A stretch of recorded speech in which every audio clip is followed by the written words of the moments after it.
कथा कही गई। सच्चिदानंद रूपाय, मेरे साथ बोलो सब लोग बोलो। सच्चिदानंद रूपाय विश्वोत्पत्त्यादि हेतवे तापत्रय विनाशाय श्रीकृष्णाय वयं नुमः। सर्वधर्मान् परित्यज्य, थोड़ा जोर से बोलो ना मेरी माँ, ये गला साफ हो जाएगा आपका। सर्वधर्मान् परित्यज्य मामेकं शरणं व्रज, अहं त्वा सर्वपापेभ्यो मोक्षयिष्यामि मा शुचः। कृष्णाय वासुदेवाय हरये परमात्मने प्रणतक्लेशनाशाय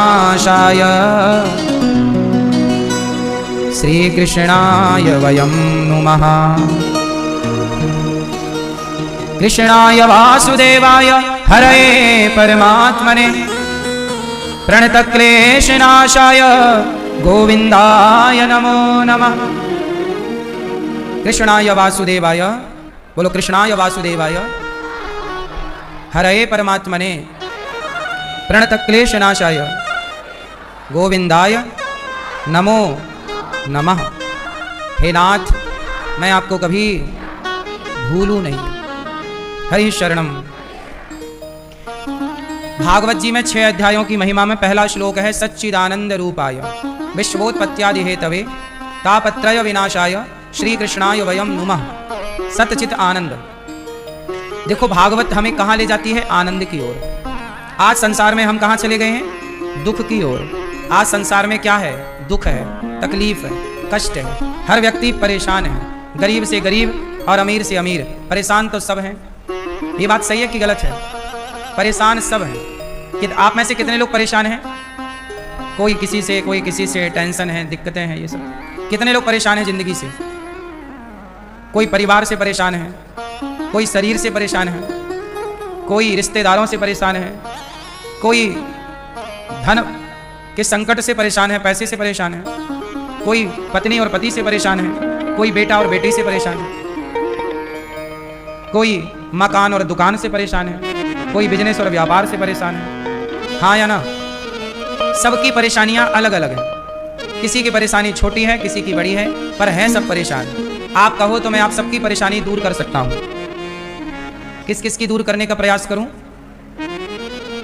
यदि आप मेरी बात मान लेंगे तो आपकी परेशानी 95% तो दूर हो जाएगी। बचेगी 5% तो वो एक समय के साथ वो भी खत्म हो जाएगी। पर 95% परेशानी मैं अभी के अभी खत्म कर सकता हूं आपकी। बस आप मुझे आज्ञा दो। आज्ञा है? परेशानियां दूर करूं? पक्का? तो सुनो फिर, सावधान हो जाओ। बहुत चित्त लगाकर, मन लगा के सुनिएगा। हम सब परेशान हैं। हम चाहते हैं कि आप परेशान ना रहें। इसके लिए आज हमने कथा की शुरुआत यहां से की कि आपकी परेशानियों का समाधान क्या हो सकता है। मुझे मिल गया हल तो मैं आपको आपके बीच में ले आया कि चलो आपको भी लाभ मिले। तो सुनो, परेशानियां सबकी हैं, दूर कैसे करें मुद्दे पर आते हैं। अब पहले विचार करते हैं कि परेशानियां कहां से स्टार्ट होती हैं। देखो, सबसे पहली बात तो यह है कि आप लोग जरूरत से ज्यादा सोचते हैं। क्या करते हैं? परेशानियां क्या है? सोचना ही जरूरत से ज्यादा अपने आप में एक परेशानी है। बोलो हाँ। हमारे देश में 99.99 लोग ज्यादा सोचते हैं। आपका ना मस्तिष्क जो है, दिमाग जो है, खाली नहीं रहता। बस जब आप सो जाते हैं ना तब थोड़ा शांति मिलती है, और जैसे ही आंख खुली कि दिमाग फिर चालू हो जाता, कुछ ना कुछ चलता रहता है। और जो आप सोचते हैं ना, वो सोचते तो हैं, पर सोचना भी आपका कई बार आपके जीवन से जुड़ा हुआ सोच नहीं होता। व्यर्थ की बातें सोचते हैं, जिनका आपके जिंदगी से कोई लेना देना नहीं है, वो भी आप लोग सोचते हैं। हाँ या ना? तो सबसे पहले आपको करना क्या है कि जितने भी आपके भीतर थॉट हैं, विचार हैं, पहले तो उन विचारों को डिलीट मारो। अच्छा, इतने सारे विचारों की उत्पत्ति कहां से होगी आपके मस्तिष्क में? तो इसका भी मैं कारण बताता हूं। बहुत सारे विचार इसलिए आपके दिमाग में घुस गए क्योंकि आप बहुत सारी रील देखते हैं।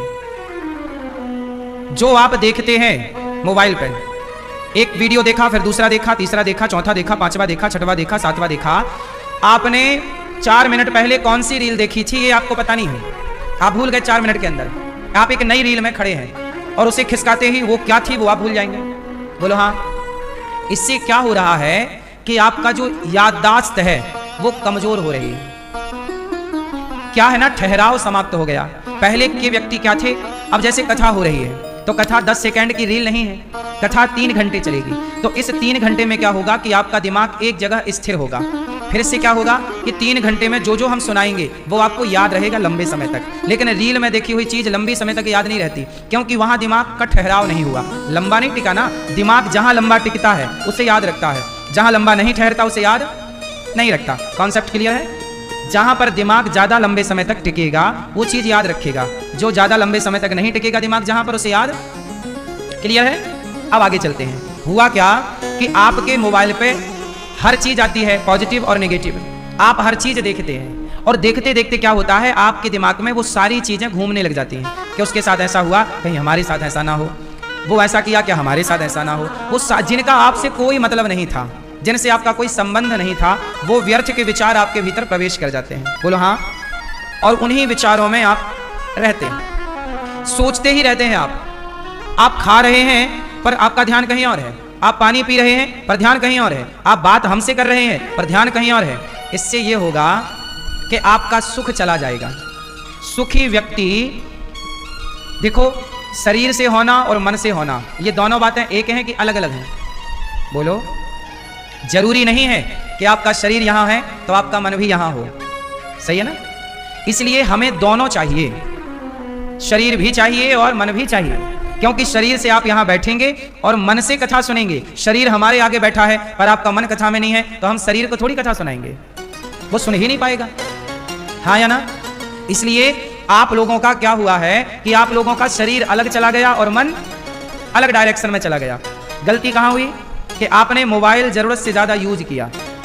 तकिया के नीचे रख के मोबाइल सोते हो तो आपने देखा होगा जहां पर नेटवर्क कम होता है, यदि वहां पर मोबाइल ले जाओ तो तुरंत मोबाइल की बैटरी डाउन हो जाती है। बार बार वो नेटवर्क पकड़ता और छोड़ता, उसमें बैटरी ज्यादा खर्च होती है। बात सही है कि गलत है? उसी तरह जब आप अपने मोबाइल को अपने तकिया के आसपास रखते हो तो रात भर में कितनी बार वो नेटवर्क पकड़ता है और नेटवर्क अपने आप वो छोड़ता है। तो उस पकड़ने छोड़ने में वो आपके मस्तिष्क को भी प्रभावित करता है। हाँ या ना? वाइब्रेशन तो है ना, सिग्नल तो है ही ना। तो हमारे मस्तिष्क से भी तो सिग्नल निकलता है। अभी मैं एक व्यक्ति से मिला, उनका एक्सीडेंट हुआ था, तो वो ना व्हील चेयर पर चलते हैं। कहते हैं रीढ़ की हड्डी के पास एक छोटी सी पतली से एक सिस्टम होता है ईश्वर का, डॉक्टरों की भाषा में उसे कुछ कहते होंगे, लेकिन वही जो छोटी सी चीज है वो हमारे शरीर को, पांव के एक्टिविटी को मस्तिष्क तक पहुंचाती है। यदि वो टूट जाए, वो कट हो जाए तो व्यक्ति अपाहिज हो जाता है, क्योंकि फिर पांव का मूवमेंट मस्तिष्क तक नहीं जाता। तो आपको पता है, जैसे आपको चोट लगी तो तुरंत दर्द नहीं होता, थोड़ी देर बाद दर्द होता है, क्योंकि यहाँ की सूचना पूरा शरीर में एक सिग्नल काम करता है जो कहीं चोट लग जाए तो उसे तुरंत मस्तिष्क में पहुंचाता है कि फलानी जगह चोट लगी है, फिर वहां दर्द होता है। तुरंत कट जाए तुरंत दर्द नहीं होता। बात सही है? जरा सी देर बाद, 2 सेकंड बाद, 5 सेकंड बाद दर्द होता है। उस 2-5 सेकंड में क्या होता है कि सूचना हमारे ब्रेन तक जाती है। बोलो हाँ। ये शारीरिक ढांचा की मैं बात कर रहा हूँ, डॉक्टरों की भाषा की मैं बात कर रहा हूँ। यदि आप डॉक्टर हैं या डॉक्टरी विधा को जानते हैं तो आप मेरी बात ठीक ठीक समझ पा रहे होंगे। मुझे चूंकि डॉक्टरों की भाषा नहीं आती, इसलिए मैं अपनी भाषा से इस बात को समझाने का प्रयास कर रहा हूँ। भाषा थोड़ी सी चेंज है। बात समझ रहे हैं कि नहीं? हमारे शरीर में कहीं भी चोट लग जाए तो 5 सेकंड बाद, 2 सेकंड बाद ही दर्द स्टार्ट होता है, तुरंत नहीं होता, क्योंकि उस 2 सेकंड में हमारे ब्रेन तक सूचना पहुंचती है। कुल मिलाकर के हमारे शरीर का मेन हिस्सा है ये मस्तिष्क। बोलो हाँ। शरीर की कहीं भी एक्टिविटी होगी, सूचना पहले मस्तिष्क को मिलेगी। अब आप क्या करते हैं, इसी मस्तिष्क के पास अपना मोबाइल रख लेते हैं। तो मस्तिष्क के पास मोबाइल होगा तो मोबाइल का सिग्नल भी हमारा मस्तिष्क पकड़ता है। मोबाइल के नेटवर्क से भी हमारा मस्तिष्क प्रभावित होता है, आप माने या ना माने। ये बात सही है कि गलत है? इसलिए पहली बात, रात को सोने के पहले अपने मोबाइल को 5 फीट 6 फीट दूर रखो। मोबाइल दूर होना चाहिए, मस्तिष्क के पास नहीं होना चाहिए, क्योंकि मोबाइल के जो वाइब्रेशन हैं, जो उसकी किरणें हैं वो हमारे शरीर को प्रभावित करती हैं। दिन भर आप मोबाइल पर रहते हैं, कई बार आपने बच्चों के भी देखा, दिन भर गेम खेलने के बाद, मोबाइल हाथ से लेने के बाद भी उनकी उंगलियां चलती रहती हैं। बोलो हाँ। कितने बच्चों की वीडियो आपने देखी कि बच्चों के मोबाइल छीन लिया तो इतना प्रैक्टिस हो गया उंगलियां गेम खेलने का कि उनकी उंगलियां चल रही हैं। क्या हुआ? केवल उंगलियां नहीं चलती, मस्तिष्क भी चलता है, उसे रेस्ट नहीं मिल रहा है। जिस डायरेक्शन में ब्रेन को काम करना चाहिए, हमें जहां जाना चाहिए हम वहां जा नहीं रहे हैं, जहां नहीं जाना चाहिए वहां जा रहे हैं। गलत दिशा में चले जाने से क्या हुआ कि डिप्रेशन बढ़ गया, तनाव बढ़ गया, चिंताएं बढ़ गई और चिड़चिड़ ज्यादा हो गया। आजकल के बच्चे कैसे हैं? चिड़चिड़े। बोलो हाँ। आजकल के बच्चे कैसे हैं? चिड़चिड़े हैं। बात बात में बच्चों को गुस्सा आता है, जबकि पहले के बच्चे ऐसे नहीं थे। पहले का बेटा बाप के हाथ से 10-10 जूते रोज खाता था। पहले बाप लोग, पिता बेटे को जूते मारते थे, लेकिन बच्चे को कभी गुस्सा नहीं आता था कि अपने बाप पर गुस्सा करे। आज आप एक थप्पड़ मार दीजिए तो बच्चा आपको 2 थप्पड़ मारने की ताकत रखता है, उसका वश नहीं चल रहा, वरना तुम्हें भी जमाए वो। ये बात सही है कि गलत है? पहले की अपेक्षा आज के स्वभाव में अंतर तो दिख रहा है। पहले सहनशीलता थी, बच्चे सहते थे, जानते थे ये पिता है, ये माँ है, डांट रही है, सही है। आज नहीं बर्दाश्त है। क्यों? क्योंकि उनका जो मस्तिष्क है, जहां माँ बाप के समर्पण में जाना चाहिए था, वो आजकल मोबाइल में समर्पित हो गया है। समर्पण तो है पर मोबाइल में समर्पण है, माता पिता में समर्पण नहीं है। वो मोबाइल को समझता है पर माँ बाप को नहीं समझता। हाँ या ना? छोटे छोटे बच्चों को हमसे ज्यादा मोबाइल चलाना आता है। वो मोबाइल की भाषा समझ गए पर माँ बाप के भावनाओं को नहीं समझ पाए। किसे नहीं समझ पाए? माता पिता की भावनाओं को नहीं समझ पाए। जब भावनाओं को नहीं समझ पाएंगे तो वो बड़े होकर आपकी रिस्पेक्ट कैसे करेंगे, आदर सम्मान कैसे करेंगे? इसलिए कहता हूं कि आज की मेरी पूरी बात आपको बड़े ध्यान से सुननी चाहिए। सारी समस्याओं को ठीक किया जा सकता है यदि अभी भी आप सुधार कर लें तो। ये तो रही समस्याएं, अभी मैंने जो बात की वो समस्याओं पे बात की कि यह समस्याएं हैं। समस्याएं कहां से पैदा हुई, मैंने उन पर भी बात की। कहां से समस्याएं आ रही हैं? क्यों चिड़चिड़ा स्वभाव बन रहा है? क्योंकि दिन भर मोबाइल पर हम हर गलत चीज देखते हैं। जो हमारे मतलब की नहीं थी हमने उसे भी देखा। हमारे घर में सास बहू का झगड़ा नहीं है, लेकिन हम मोबाइल पर रील सास बहू के झगड़े की देखते हैं। तो जो आप देखते हैं वैसे आप हो जाते हैं। हाँ या ना? पति पत्नी का झगड़ा हुआ तो मोबाइल पर रील आने लगती हैं झगड़ों की कि यार हम क्यों झुकें, हम ही सॉरी क्यों कहें। तो आप बोले यार ये रील तो मेरे से अटैच कर रही है, जो हमारे घर में बात थी उसी के संदर्भ में आ गई। आप उस रील को फॉलो करने लग जाते हैं और वो ज्ञान बिल्कुल गलत होता है। कई बार आप गलत ज्ञान को फॉलो कर लेते हैं, जैसे मंथरा के ज्ञान को कैकेयी ने फॉलो कर लिया, जैसे दुर्योधन के ज्ञान को शकुनी के ज्ञान को दुर्योधन ने फॉलो कर लिया। तो कैकेयी और दुर्योधन इन लोगों ने भी गलत रील देख ली। हाँ या ना? गलत रील का परिणाम यह हुआ कि दोनों के घर में आग लगी, दोनों का बड़ा नुकसान हुआ। हाँ या ना? इसलिए गलत देखना, गलत सुनना और गलत बोलना, इन तीनों चीजों से बचिएगा। यदि आप बच गए तो आप कहलाएंगे, वरना आप समाप्त हो जाएंगे। इसलिए अब हम चलते हैं मुद्दे पर। सबको टेंशन है, चिंताएं हैं, तनाव है, क्यों है? उस क्यों पर बात होगी कि क्यों है। अब चलते हैं समाधान पर। देखो क्या होता है, पथरी होती है शरीर के अंदर। कितने लोग जानते हैं पथरी? कितने लोग जानते हैं पथरी क्या होती है? ये कई लोगों को बीमारी है आजकल पथरी की। पेट में क्या हो गई? पथरी। अच्छा ये बताओ, जब वो पथरी बाहर निकलती है वॉशरूम के रास्ते से, मूत्राशय के रास्ते से बाहर आती है, आप उस पथरी को उठाएंगे, देखेंगे ना उसमें वजन होता है और वो बिल्कुल पत्थर के जैसे होती है, इसलिए उसका नाम पथरी है। अच्छा मुझे एक बात बताओ, क्या आपने पत्थर खाया था क्या? जब पत्थर खाए नहीं तो पेट से पत्थर क्यों निकल रहे हैं? प्रश्न है, उत्तर दो फटाफट। थोड़ा कथा मैं सुना रहा हूं, वैज्ञानिक ढंग से सुना रहा हूं, इसे थोड़ा समझने के लिए आपको भी दिमाग लगाना पड़ेगा। वैज्ञानिक ढंग से समझाओ आप, फिर हम आपको वैज्ञानिक ढंग से समझाएंगे। बताओ, जिस व्यक्ति को पथरी निकली, क्या उसने पत्थर खाया था? उत्तर दो। नहीं खाया तो प्रश्न खड़ा हुआ, फिर पथरी क्यों निकली? भाई पत्थर तो हम खाते नहीं है, दाल चावल सब्जी रोटी फल फूल बादाम काजू पिस्ता ही ना आप लोग खाते हैं, पत्थर तो कोई नहीं खाता। पर पत्थर क्यों निकला? क्योंकि हम जो खाते हैं वह खाने के बीच में जो पदार्थ शरीर नहीं पचा पाता वह एक जगह स्टोर करना शुरू कर देता है। बोलो हाँ। धीरे धीरे धीरे धीरे धीरे धीरे एक एक कण एक एक कण वहां जाकर के जुड़ता जाता है और साल 2 साल में वह एक पथरी का आकार ले लेता है। अब जरा सोचिए कि आपने अन्न खाया है और उस अन्न ने पत्थर का रूप ले लिया, पत्थर तो नहीं चबाया था। उसी तरह आप जो गलत लोगों के बीच में बातें सुनते हैं, गलत वीडियो देखते हैं, गलत रील देखते हैं, वो सारी चीजें आपके मस्तिष्क में जाकर के सेफ होती चलती हैं और वही एक दिन भूत का आकार ले लेती हैं। जैसे आप कहते हैं ना, भूत लग गए। क्या लग गए? बोलो, भूत लग गए, प्रेत लग गए। ये भूत प्रेत क्या है? सुनो, आज देखो हम इतने लोग यहां बैठे हैं, यदि यहां पर कोई खड़ा होकर के गलत व्यवहार करने लग जाए, उल्टा सीधा काम करने लग जाए, तो हमारे सबके व्यवहार से जो विपरीत व्यवहार है, तो हम लोग क्या कहते हैं? यार इसे भूत लग गए।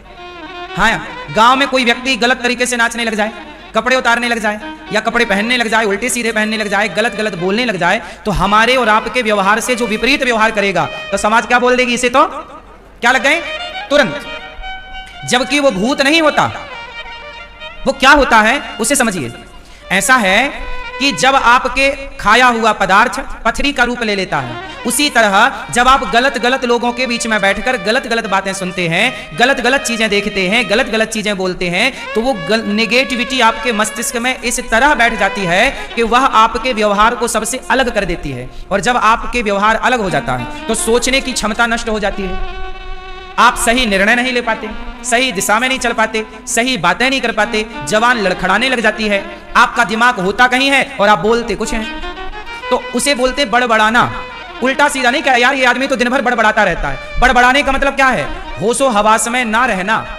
भाई अभी हम बोल रहे हैं, होशो हवास में बोल रहे हैं, पर हम बोलें कुछ और हमारा दिमाग कुछ और कहीं और रहे तो हम ही बड़बड़ाने लग जाएंगे। इस बड़बड़ाहट को लोग कहते हैं, वो गलत थॉट उसके भीतर इतने समा गए जैसे साल 2 साल में एक पथरी बन गई खाए हुए पदार्थ से। उसी तरह गलत गलत लोगों के बीच में बैठते बैठते गलत गलत बातें सुनते, वो नेगेटिव थॉट, नेगेटिविटी इतना प्रभावी हो गई कि उसी नकारात्मकता ने भूत का आकार ले लिया, आपके व्यवहार को सबसे अलग कर दिया और कहने लग गए कि इसे भूत लग गए, यही है भूत।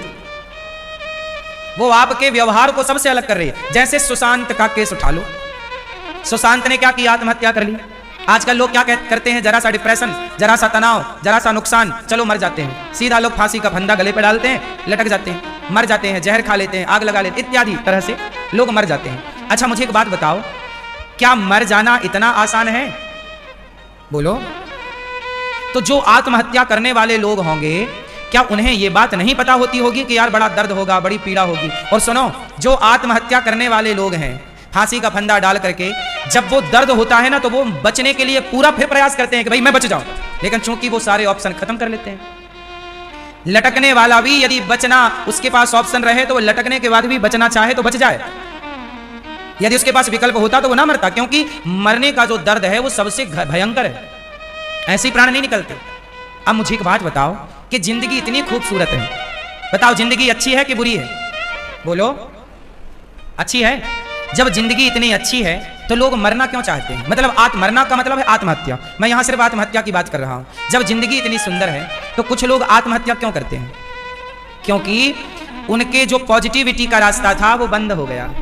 दरवाजे जो थे ना मेरी माँ, वो सकारात्मकता के दरवाजे, अब केवल एक दरवाजा खुला है, केवल नेगेटिविटी का, नकारात्मकता का। इतनी नकारात्मकता भर ली कि अब सारे दरवाजे बंद हो गए। उसे ये लगा कि अब तो मर जाना चाहिए, मर जाना चाहिए। ऐसा करते करते वो मर जाता। किसने मार दिया? उसके भीतर जो निगेटिविटी आई, नकारात्मकता आई, उसने उसे मरने पर विवश कर दिया। इसलिए कहता हूं कि नकारात्मकता क्यों बढ़ती है? अच्छा एक काम करो, आप हंसो ना, आप मुस्कुराओ ना, आप मिलो जुलो ना। यदि आप धर्म से नहीं जुड़े और आपने हंसना छोड़ दिया, मुस्कुराना छोड़ दिया, दोस्तों के साथ गप्पे लड़ाना छोड़ दिया, तो आप डिप्रेशन के शिकार हो जाएंगे। इसलिए कहता हूं कि अपनों को हंसाते रहो। हंसाना और हंसना और गप्पे लड़ाना, कथा सुनना, भगवान की चर्चा करो, थोड़ा गप्पे भी लड़ाओ और हंसो जरूर, मुस्कुराओ जरूर। हंसने मुस्कुराने वाला व्यक्ति कभी आत्महत्या नहीं कर सकता, वो डिप्रेशन में कभी नहीं जा सकता। क्योंकि जो मुस्कुराएगा, जो हैप्पी है, खुश है, ये चीजें उसे प्रभावित नहीं कर पाती। करने का प्रयास तो करती हैं नेगेटिविटी उसे भी, पर वो सफलता नहीं मिल पाती। इसलिए कहते हैं मेरी माँ कि कथाएं सुना करो ना, तो आपके भीतर पॉजिटिविटी बनी रहेगी। कथाएं ना सुनने से आप इतने नेगेटिविटी के शिकार हो जाते हैं कि आपको डिप्रेशन की दवाइयां खानी पड़ती हैं, जबकि डिप्रेशन की कोई दवाई है नहीं, पर व्यर्थ में आप खा रहे हैं। वो दवाइयां खाएंगे, फिर उन दवाइयों का साइड इफेक्ट होगा तो शरीर में रोग होगा, फिर उस रोग को ठीक करने के लिए फिर दवाइयां खाइए, फिर सारी जिंदगी की कमाई दवाइयों में खर्च करते रहिए। समाधान क्या है? आपको पहले एक बात समझनी है। पहला ये बताओ आप लोग मुझे कि आप सोचते बहुत हैं, ये बात सही है कि गलत है? अब मुझे ये बताओ कि सोचना सही है कि गलत है? गलत है। अब मुझे ये बताओ कि सोच करके क्या पाते हैं आप लोग? क्या आपका सोचा हुआ पूरा होता है? क्या आपका चाहा हुआ पूरा होता है? उत्तर दो, बोलो मेरी मां, बोलो। नहीं। अब आपका सोचा पूरा नहीं होता, आपका चाहा पूरा नहीं होता। अच्छा ये बताओ फिर होता क्या है? जो आप चाहते हैं, जो आप सोचते हैं वो पूरा होता है, या जो भगवान चाहते हैं वो होता है? अच्छा ये बताओ, आपके चाहने से कुछ होता है? अच्छा आप चाहते हैं कि हमारा ब्याह इससे हो जाए, क्या हो जाता है? आप चाहते हैं कि हमारा घर ऐसा बन जाए, क्या बन जाता है? आप चाहते हैं कि हमारी गाड़ी ऐसी हो, क्या हो जाती है? फिर आप चाहते हैं कि हमारा रूप रंग भी ऐसा हो, क्या हो जाता है? नहीं। लेकिन आप लोग फिजूल में क्रीम पाउडर लगा लगा के वैसा बनना चाहते हैं, व्यर्थ का खर्चा। अच्छा आपके चाहने से कुछ नहीं होना, फिर किसके चाहने से होना है? जब भगवान के चाहने से सब होना है तो फिर क्यों ना भगवान में ही समर्पण कर दिया जाए। प्रभु जब आप ही चाहो, फिर आप टेंशन किस बात के लिए? फिर टेंशन छोड़ो ना भाई, जब हमारे चाहने से होना ही नहीं है। अब हम गए तो थे छत्तीसगढ़ कथा सुनाने, पर हम पहुंच ही नहीं पाए। हमारे चाहने से क्या हुआ? हम छत्तीसगढ़ गए थे कथा सुनाने, लेकिन वहां पे तूफान आया और हमारे जाने के पहले वहां कथा को रद्द करना पड़ा। तो हमारे चाहने से क्या होता है बताओ? हम देखो छत्तीसगढ़ कथा सुनाने गए और सुना रहे हैं वृंदावन में बैठ करके, मतलब हम अपने हिसाब से नहीं चल रहे हैं, कोई शक्ति है जो हमें अपने हिसाब से चला रही है। बोलो हाँ। तो फिर समाधान क्या है?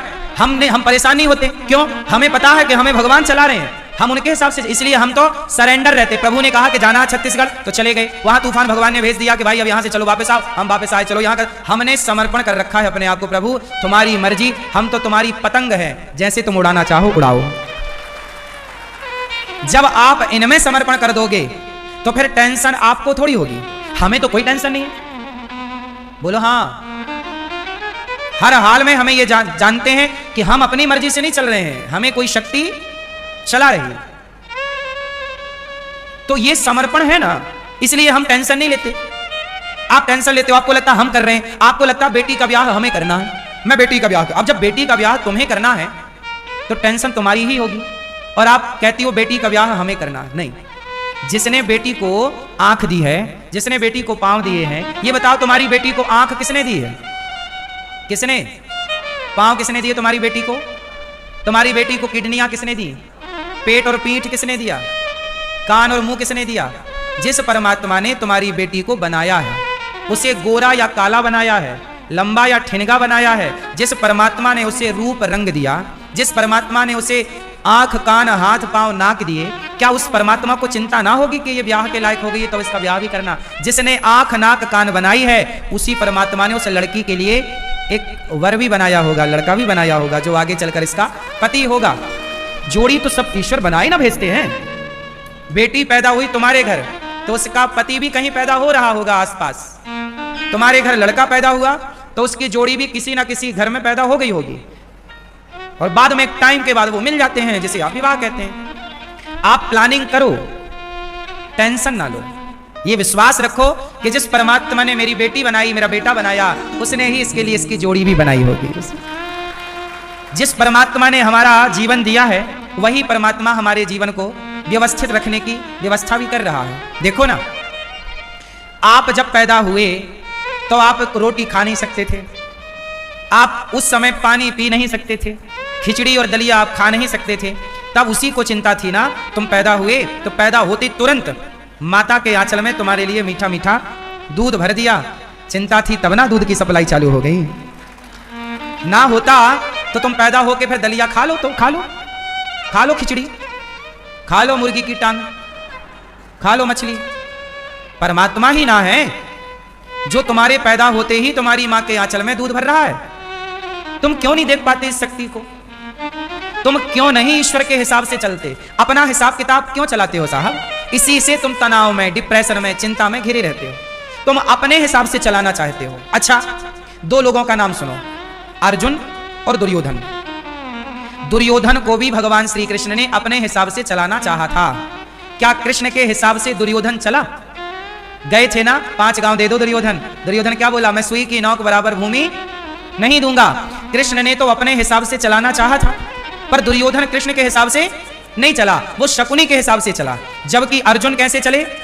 अर्जुन कृष्ण के हिसाब से चले। जो कृष्ण के हिसाब से चले वो जीत गए, जो कृष्ण के हिसाब से नहीं चले हार गए। सिंपल फंडा है ना साहब। जो भगवान के हिसाब से चलेंगे वो ना जीतेंगे। तो अनिरुद्धाचार्य किसके हिसाब से चलता है? हाँ, और आप लोग किसके हिसाब से चलते हो? अपने हिसाब से चलना चाहते हो। हाथ जोड़ विनती करूं, अपने हिसाब से ना चलो, सदा ईश्वर के हिसाब से। ये सोचो कि ये अब देखो हानि हो जाए तो समझो ईश्वर के हिसाब से चलो, जो हो गया हो गया। आपको क्या लगता है? हानि और लाभ नहीं होता? सब होता, सबका होता है। हानि लाभ तो प्रकृति का नियम है ना।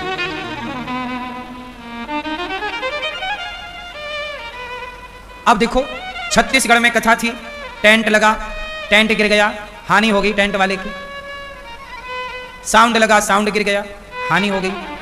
गाड़ियां पहुंच गई, सिस्टम पहुंच गया, पहुंचने में 2 दिन लगा, वापस होने में 2 दिन लगा। ट्रांसपोर्ट की व्यवस्थाओं से हानि तो हो ही गई। लेकिन ये हानि और लाभ ये प्रकृति का नियम है। इसलिए कभी हानि आए तो घबराना नहीं, और लाभ आए तो अभिमान में नहीं जाना। हर हाल में सम रहना है। हानि लाभ चलता रहता है, जीवन है। इसलिए हानि को भी ईश्वर की कृपा मानो और लाभ को भी ईश्वर की कृपा मानो, क्योंकि गन्ना बनाने वाला भी ईश्वर है और कड़वी नीम बनाने वाला भी ईश्वर है। ईश्वर ने दोनों को बनाया है। यदि हानि ना होती तो लाभ की वैल्यू ना होती। लाभ की वैल्यू तब है ना जब हानि है। बोलो हाँ। रात ना होती तो दिन की कीमत ना होती। दुख ना होता तो सुख की कोई वैल्यू ना होती ना साहब। बोलो हाँ। पुरुष ना होता तो स्त्री की वैल्यू ना होती। स्त्रियां ही होती तो कर लेती स्त्रियों की वैल्यू। वो तो पुरुष है जो तुम पे मर रहा है, वरना तुम पे कोई स्त्रियां मरे? हाँ क्यों भैया, सही है गलत है?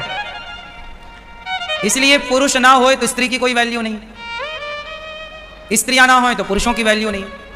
इसलिए परमात्मा ने बहुत सिस्टम से संसार बनाया है। इसलिए धन्यवाद निर्विवाद राम राम कहिए, विधि का विधान जाने, हानि लाभ सहिए, और जाही विधि राखे राम ताही विधि। अच्छा एक बात बता भैया, आप लोग इतना कुछ सोचते हो, क्या पा लेते हो सोच सोचकर? तो आज से कितने लोग मेरी बात से सहमत हैं? बेटी का विवाह हो जाएगा, टेंशन लेने का नहीं। आपका घर बन जाएगा, टेंशन लेकर के नहीं। काम ए अर्जुन तू कर्म कर। क्या कह रहे हैं कृष्ण? तू अपना देखो, छत्तीसगढ़ में गया कथा सुनाने, उसके पहले कथा थी यहां पर, फिर मैं गया कथा सुनाने। कथा वहां नहीं हो पाई, रद्द हो गई। मैं चाहता तो 2-4 दिन थोड़ा रेस्ट कर लेता कि चलो वहां रद्द हो गई, अब मैं थोड़ा विश्राम कर लूं, 4-6 दिन मिला है तो विश्राम कर लूं। लेकिन मैंने विश्राम को नहीं चुना, मैंने काम को चुना। मुझे विश्राम नहीं करना। क्यों? क्योंकि गीता में भगवान ने यही तो कहा है कि तू कर्म कर, फल मैं दूंगा। इसलिए मैं इसकी उम्मीद कभी नहीं करता कि मुझे क्या मिलेगा। नहीं, मुझे क्या मिलेगा, मुझे क्या नहीं मिलेगा, इसकी मैं परवाह नहीं करता। मैं ईमानदारी से केवल अपना कर्म करता हूं। भगवान कहते हैं कर्म तू कर ईमानदारी से, फल कोई व्यक्ति छोड़ ही देगा, परमात्मा ना फल देते हैं। इसलिए मैं अपना काम करता हूं। मुझे आप लोग फल देते हैं कि ईश्वर? इसलिए हम अपना कर्म कर रहे हैं। फल कितना मिलेगा, हम कथा सुनाएंगे तो हमें क्या मिलेगा क्या नहीं मिलेगा, इसकी चिंता किए बिना हम अपना कर्म कर रहे हैं। हम अपना कर्म करें, फल भगवान देंगे। और फल क्या चाहिए? हमें कोई दौलत थोड़ी चाहिए। हम तो बस भगवान से इतना कहते हैं कि प्रभु, गौरी गोपाल आश्रम में जो 290 वृद्ध माएँ रहती हैं और 150 बच्चे गुरुकुल में पढ़ते हैं, बस गौरी गोपाल में जो भक्तजन भोजन करने यहाँ आते हैं और सबको भोजन मिलता है, बस हमारी माँओं को रोटी मिलती रहे, उनका पेट भरता रहे, गौरी गोपाल से कोई भूखा ना जाए, इतना ही देना बस। इससे ज्यादा हमें कोई कामना, हमारी कोई जरूरत नहीं। अच्छा बता, हमारी कोई पर्सनल आवश्यकता है? मैया हमारी अपनी कोई क्या जरूरत है बताइए? कोई जरूरत नहीं है। हमारी कोई इच्छा नहीं है, बस इतनी सी बात है कि जो माताएं वृद्धाश्रम में हैं बस उनको रोटी मिलती रहे, बस इतना कार्य करते हैं। अभी मेरे मन में, मैं अभी गांव गया, हमारे गांव में कथा है ना 3 मई से, हमारे गांव रेवझा मध्य प्रदेश का मैं हूँ, जन्मभूमि जबलपुर मध्य प्रदेश की है, तो मेरा शरीर वहीं का है। मैं अपने गांव गया, अभी 18 तारीख को मैं वहीं था अपने गांव में। तो पता है मेरे गांव के सारे लोग बेचारे सामान्य लोग हैं, गरीब तबके के लोग हैं। मैं भी बचपन में आपको बता चुका हूं कि भीख मांगता था, तो मैं भी कोई धन्ना सेठ घर से नहीं हूं, मैं भी भिखारी ही हूं। बचपन में भीख मांगकर मेरा गुजारा होता था, आप सबको ये बात पता है। तो मेरे गांव में ना क्षेत्र, मेरा जो क्षेत्र है सामान्य लोगों से ही भरा हुआ है। हमारे गांव के लोगों ने, हमारे क्षेत्र के लोगों ने मेरे से कहा अभी 18 तारीख को कि महाराज जी, गुरु जी, अपने गांव में, अपने क्षेत्र में स्कूल नहीं है अच्छे, हमारे क्षेत्र में अच्छे स्कूल की थोड़ा कमी है, जो है वो बहुत महंगे हैं मैया। अब महंगे महंगे स्कूलों में हमारे क्षेत्र में ना किसान लोग रहते हैं, किसी की 2 एकड़ खेती है, किसी की 5 एकड़ खेती है, किसी की 10 एकड़ खेती है, अधिक से अधिक किसी की होगी 20, 25, 50 एकड़ भी। तो ऐसे लोग इक्का दुक्का 1-2 लोग हैं, बाकी गांव के लोग तो 2 एकड़, 4 एकड़, 5 एकड़, 2 एकड़, 4 एकड़, 5 एकड़, किसी की 1 एकड़ भी जमीन है, किसी की 1 भी जमीन नहीं है। अब ये हमारे गांव की तस्वीरें देखिए, आज भी हमारे यहाँ ये मैया ना जो राई होती है, राई जानते हैं, सरसों खेत से ले आती है, फिर उसे कूट करके उसका दाना हटाती है। ये देखो, ये प्रोसेस चल रहा है, ये हमारे गांव की स्थिति है।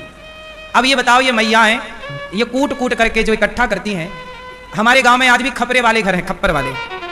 उन गांव के लोगों ने मेरे से कहा कि हमारे अपने क्षेत्र में ना स्कूल नहीं है, पर महंगे हैं साहब, बड़े स्कूल हैं, उनमें ये लोग कैसे पढ़ाएंगे। तो उन्होंने कहा कि आप एक स्कूल बनाकर, एक गुरुकुल बनाकर हमें ऐसा हो यहाँ पर जो अपने बच्चे पढ़ सकें। तब मुझे लगा कि मेरी माटी का ऋण तो मेरे ऊपर है ही, मैं गांव का हूँ, अपने गांव में खेला, खाया, पला, बढ़ा, तो मैं अपनी गांव की माटी का तो ऋणी हूँ ना। बोलो हाँ, तो मेरी माटी का ऋण कैसे चुकेगा। तो गांव के लोगों ने कहा कि एक स्कूल बना करके हम गांव क्षेत्र को दे दो, तो हम लोग यहाँ बच्चों को पढ़ा सकें। अब सोचिए, मेरी अपनी कोई रिक्वायरमेंट की जरूरत नहीं है, मेरी अपनी कोई इच्छा नहीं है मेरी माँ, फिर भी मैं आप लोगों से भीख मांगता हूँ। क्यों? अब मुझे देखिए, वृद्ध माओं के साथ साथ, संत निवास के साथ साथ, गौरी गोपाल गुरुकुल के साथ साथ, अब मुझे गांव में एक स्कूल बनाकर, ऐसा स्कूल बनाऊंगा जहां पर उच्च कोटि की शिक्षा होगी, पर बच्चों की फीस बिल्कुल नहीं होगी। बच्चों की फीस निःशुल्क होगा, या शुल्क भी होगा तो 100 रुपए, 50 रुपए, ताकि लोग शिक्षा की कदर करते रहें। सामान्य, जिससे वहां का सामान्य बिजली का खर्चा निकले, बस। कोई उद्देश्य कमाने का नहीं है, कमा के क्या करेंगे। तो एक स्कूल क्षेत्र को देना है जहां पर बच्चे पढ़ सकें, और जो बड़े प्राइवेट स्कूलों में जिस क्वालिटी की शिक्षा है, जहां महंगे महंगे स्कूलों में जिस क्वालिटी की शिक्षा है, वो क्वालिटी की शिक्षा यहां फ्री में बच्चों को प्राप्त हो। तो ये मेरे गांव में मैं एक स्कूल बनाने का एक प्लान, अभी 18 तारीख को ही दिमाग में ये बात आई, वो भी गांव के लोगों ने मेरे से कहा कि हम बताओ कैसे बच्चों को पढ़ाएं। अब स्कूलों में ना भैया 500-500 रुपए, 1000-1000 रुपए महीने की फीस है। अब सामान्य मजदूर व्यक्ति देखो नहीं दे पाता, पर पढ़ाई तो जरूरी है। हमारे यहाँ शिक्षा का अभाव है, अभी भी डेवलप नहीं है चीजें। अब हम और आप मिलकर सब कार्य करें तो अच्छा हो। तो बताइए, जो मैं सोच रहा हूं स्कूल वगैरह बनाने का, ये सही है कि गलत है? सही है। तो देखिए, हमारा जीवन जो है किस दिशा में जा रहा है, हमारी एनर्जी कहां खर्च हो रही है, और आपकी एनर्जी कहां खर्च हो रही है। आप भी कमा रहे हैं, हम भी कमा रहे हैं, आप अपने तरीके से कमा रहे हैं, हम अपने तरीके से कमा रहे हैं। आपकी एनर्जी, बहुत लोग शराब पी के पड़ जाते हैं, बीड़ी पी लेते हैं, सिगरेट पी लेते हैं, और ना जाने क्या क्या नशा आजकल बाजार में चल रहे हैं। तो एनर्जी यहाँ भी वेस्ट हो रही है, पैसा भी आपका लग रहा है, फ्री में सिगरेट तो नहीं आ रही है। 10 रुपए की सिगरेट यदि आप खरीदेंगे तो 10 रुपए तो वेस्ट हो गए, 5 रुपए का गुटखा खाएंगे तो 5 रुपए वेस्ट हो गए। लेकिन हम अपने 1-1 रुपए को बचाकर समाज की शिक्षा में, समाज की सेवा में 1-1 रुपए खर्च करते हैं। और हमने क्या किया है आज तक, वो आप देख सकते हैं। गौरी गोपाल आश्रम में वृद्ध माएं रहती हैं। आप में से कितने लोगों ने देखा वृद्ध माओं को, यहाँ गौरी गोपाल की सेवाओं को कितने लोगों ने देखा? जो सुना था टीवी पर वो सही है कि गलत है? सोचिए, गौरी गोपाल में 290 वृद्ध माएं हैं, 150 बच्चे गुरुकुल में पढ़ते हैं, 400 गाय है, 125 नंदी है, अखंड रसोई चलती है, जहां 30,000 लोगों का भरपेट भोजन निःशुल्क होता है। और ये बिल्कुल निःशुल्क सेवाएं हैं। ये कैसी सेवाएं हैं? बिल्कुल निःशुल्क। जब तक शरीर में ताकत है तो कमा रहा हूं, किसके लिए? अपने लिए नहीं साहब, आपसे लेकर आपकी ही सेवा में समर्पित हो रहा है। अब आप में से कितने लोगों ने प्रसाद पाया गौरी गोपाल जी की रसोई में? पाए? सबने पाए। प्रसाद अच्छा था, दाल चावल सब्जी रोटी थी। अब बताओ, आपका कोई पैसा खर्च हुआ? आपका पैसा भले ना खर्च हुआ हो, पर उस दाल चावल सब्जी रोटी को खरीदने में पैसा खर्च होता तो है। होता तो है। अब वो कहां से आएगा? आप लोग सहयोग करेंगे तो आएगा, और उसके लिए हम आप लोगों से भिक्षा मांगते हैं। ये क्रम है। इसलिए कहता हूं कि अच्छे काम भीख मांगकर करने पड़े तो करने चाहिए। क्यों जी, बात सही है। मुझे बात याद आती है, काशी में बीएचयू है, विश्व हिंदू यूनिवर्सिटी, बीएचयू। पंडित श्री मदन मोहन मालवीय जी ने उसे बनवाया था। बात सही है कि गलत है? पंडित श्री मदन मोहन मालवीय जी ने बनवाया। आपको किसी को जानकारी हो तो हमें बताइए। बनवाया था। विश्व हिंदू यूनिवर्सिटी कहां है? काशी में। पूरे भारत की सबसे बड़ी यूनिवर्सिटी है, पूरे विश्व की सबसे बड़ी यूनिवर्सिटी है। उस वो सबसे बड़ा यूनिवर्सिटी का भूभाग है। बोलो हाँ। पंडित श्री मदन मोहन मालवीय जी ने बनवाया था। कैसे बनवाया था बताओ? पंडित श्री मदन मोहन मालवीय जी ने भी उस जमाने में भीख मांग मांग करके यूनिवर्सिटी बनवाई थी। पता आपको? गांव गांव घर घर राजाओं के, उस समय राजा रजवाड़ों का जमाना था। एक राजा के पास मांगने गए तो राजा ने कहा, अच्छा ये भिखारी आया, अपना जूता उतार के मारा पंडित मदन मोहन मालवीय जी को। क्या मारा? जूता। तो पंडित श्री मदन मोहन मालवीय जी ने उसका जूता उठाया, कहा महाराज किसी ने 2 रुपए दिए, किसी ने 25 पैसे दिए, आपने अपना जूता दिया है, हम स्वीकार करते हैं। और पंडित मदन मोहन मालवीय जी ने उस जूते को जाकर बाजार में नीलाम किया कि भैया ये राजा का जूता है, बताओ कौन खरीदेगा। तो राजा का जूता भी बेच करके जो पैसे आए वह यूनिवर्सिटी बनाने में खर्च किया। जूता भी मारा लोगों ने, तो उसे स्वीकार किया कि भैया कोई बात नहीं, कुछ ना दिया आपने, कम से कम जूता तो दिया। ये हिस्ट्री है पंडित श्री मदन मोहन मालवीय जी की, पढ़िएगा। इतिहास साक्षी है ना। हम और आप जो करेंगे आज, 50 साल बाद वही एक इतिहास बनेगा। हम और आज जो करेंगे, हम और आप आज जो करेंगे, निर्णय लेंगे, 100 साल बाद वही एक इतिहास बनेगा। अच्छा इतिहास या बुरा इतिहास? हम अच्छा करेंगे तो एक अच्छा इतिहास बनेगा, हम बुरा करेंगे तो हम जो करते हैं वह सदियों तक याद किया जाता है। पंडित श्री मदन मोहन मालवीय जी कब बनवाए, पर आज तक वो अमर है, आज तक वो जिंदा है। अच्छा व्यक्ति कभी नहीं मरता मेरी माँ, तुलसीदास कभी नहीं मरे, मीराबाई कभी नहीं मरी। बुरे लोग मरते हैं मेरी माँ, बुराई मरती है, अच्छाई कभी नहीं मरती। इसलिए कितना भी बुरा समय हो पर अपने को अच्छा बनाकर ही रखना चाहिए। अच्छाइयों को मरने मत देना। माना कि संसार में बुराइयां बहुत है, पर अच्छाई होनी चाहिए। मेरे से तो जो बनता है समाज की जिस तरह की सेवा। अब स्कूल बनाना है हमें, गुरुकुल बनाना है, एक बड़ा गौरी गोपाल गुरुकुल उसका नाम होगा, जहां कक्षा 1 से लेकर के कक्षा 12वीं तक के बच्चे रहेंगे। और आगे यदि हमें सरकार परमिशन देती है, हमें कोई अड़चन नहीं आती, तो हम एक कॉलेज और बाद में एक यूनिवर्सिटी भी बना सकते हैं अपने। और एक बार यदि गांव में बनाने के बाद चीजें सफल हुई तो फिर हम भारत के कोने कोने में ये चीजें बना सकते हैं। क्योंकि भाई किसी भी चीज का एक अनुभव पहले चाहिए। हमें वृद्धाश्रम का तो अनुभव है, अन्य क्षेत्र का अनुभव है, हम वो कर रहे हैं काम और सफल कार्य चल रहा है। आप देख सकते हैं हमारे कार्यकलाप को आकर चेक कर सकते हैं। पहले हम एक स्कूल बनाएंगे कक्षा 1 से लेकर कक्षा 12वीं तक, उसको चलाएंगे साल 2 साल। यदि हमारा अनुभव सही रहा तो वह स्कूल गौरी गोपाल गुरुकुल की स्थापना धीरे धीरे पूरे भारतवर्ष में होगी, जहां निःशुल्क, लगभग निःशुल्क मानिए इसे, निःशुल्क ये पूरे भारत में शिक्षा दे पाएगा। तो ये हमारी इस आयु से प्रारंभ हो रहा। अभी हम 34 साल के हैं, हमारी आयु क्या चल रही है? 34 रनिंग। तो 34 साल की आयु से ये कार्य हमने स्टार्ट किया। आगे हमें सरकार, देखिए कोई भी बड़ा काम करो ना तो सपोर्ट की जरूरत पड़ती है। किसकी जरूरत पड़ती है? सहयोग सरकार करे। हम काम कर सकते हैं पर सरकार नक्शा ही पास ना करे, गुरुकुल बनने ही ना दे, कोई दूसरा अड़ंगा आ जाए सरकारी, तो फिर कैसे काम होगा? बाधित हो जाएगा। यदि सरकार साथ दे तो शिक्षा प्रणाली को मैं बहुत अच्छी बना सकता हूं। मैं कम पढ़ा लिखा हूं, मैं बहुत कम पढ़ा हूं, लेकिन मैं यूनिवर्सिटी बनाने की ताकत रखता हूं। यदि सपोर्ट रहा जनता जनार्दन का, मैं केवल इसलिए बनाऊंगा कि समाज को बनाकर यह दिखाया जाए कि देखो करने से सब कुछ संभव होता है, सब कुछ पॉसिबल है। हाँ या ना? तो सब संभव है। आज शिक्षा सबसे महंगी है, बोलो हाँ। मैं चाहता हूं कि मैं अच्छी क्वालिटी की शिक्षा को सबसे सस्ती करके दिखाऊं। आज प्राइवेट स्कूल टीचरों को कितना पैसा देते हैं? 10,000, 20,000, बोलो हाँ, देते हैं। अच्छे से अच्छे टीचर प्राइवेट स्कूलों में 10,000, 20,000 में काम कर रहे हैं, बोलो हाँ। ये बात सही है कि गलत है? हाँ सही है। मेरा मानना है कि मैं अच्छे से अच्छे टीचर को 25,000 रुपए महीना भी दे सकता हूं और उस स्कूल को लगभग निःशुल्क भी बना सकता हूं। सारे बच्चे पढ़ेंगे निःशुल्क और टीचरों की पेमेंट पूरी होगी। बड़े प्लान हैं, बड़ा कुछ हो सकता है, पर जब सब सपोर्ट करें तब। अब होता क्या है, जैसे ही मैं स्कूल बनाने जाऊंगा तो सबसे पहले जिनके स्कूल हैं, जब उन्हें पता लगेगा कि भाई यहाँ एक निःशुल्क स्कूल आ रहा है, तो एक प्रशासनिक कुछ भी अड़ंगा लोग डाल सकते हैं, लेकिन इसमें सरकार का पूरा पूरा सपोर्ट चाहिए। हम सरकार से पैसे की मदद नहीं चाहते, हम तो भीख मांग के सब कर लेंगे, लेकिन कोई सरकारी बाधा ना हो तो बोलो हाँ। नहीं तो अच्छा काम करने के लिए जब आप चलते हैं तो समस्याएं बड़ी खड़ी होती हैं। हम लोग तो रोज फेस करते हैं चीजों को, फिर भी देखो प्रसन्न चित्त से काम करते हैं। आप लोगों के जीवन में इतना टेंशन नहीं होता होगा, आप लोगों की जिंदगी स्मूथली चलती है।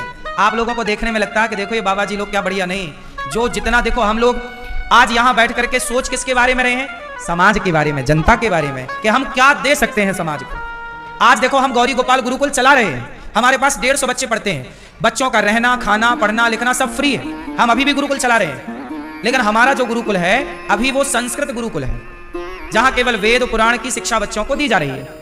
लेकिन अब जो गुरुकुल बनाएंगे उसमें हम सिलेबस पढ़ाएंगे वो जो कि स्कूलों में पढ़ाया जाता है, लेकिन हम उसका नाम रखेंगे गुरुकुल। हम वहां पर वो तो पढ़ाएंगे, इंग्लिश तो पढ़ाएंगे, हिंदी तो पढ़ाएंगे, गणित तो पढ़ाएंगे, साइंस तो पढ़ाएंगे, पर वहां हम भगवत गीता भी पढ़ाएंगे। हम वहां बच्चों को वेदांत भी पढ़ाएंगे और संस्कार भी पढ़ाएंगे, और ये भी पढ़ाएंगे कि माता भगवान होती है, मातृ देवो भव, पितृ देवो भव, अतिथि देवो भव, आचार्य देवो। ये पढ़ाएंगे, वो सिलेबस पढ़ाएंगे। गणित विज्ञान सब कुछ होगा, रिसर्च सेंटर होंगे, सब कुछ होगा, कंप्यूटर होगा, कंप्यूटर साइंस होगा, सब कुछ होगा। डॉक्टर भी बनो, इंजीनियर भी बनो, एडवोकेट भी बनो, जज भी बनो, सब बनो, पर सब बनो धर्म को लेकर, सत्य को लेकर, संस्कृति और भारतीय संस्कारों को लेकर के बनो। ऐसी शिक्षा मैं चाहता। ऐसा देखो, जब हम पूरा खेलना शिक्षा का है भैया, यदि हम बच्चों को अच्छे से पढ़ाएं, ईमानदारी की शिक्षा दें, तो हमारे बच्चे कभी भ्रष्टाचार नहीं करेंगे। ये बच्चे ना भ्रष्टाचार, आज देखो पढ़ लिख के बड़े बड़े पदों में जाके लोग भ्रष्टाचार करते हैं। क्या ये भ्रष्टाचार करना सही है?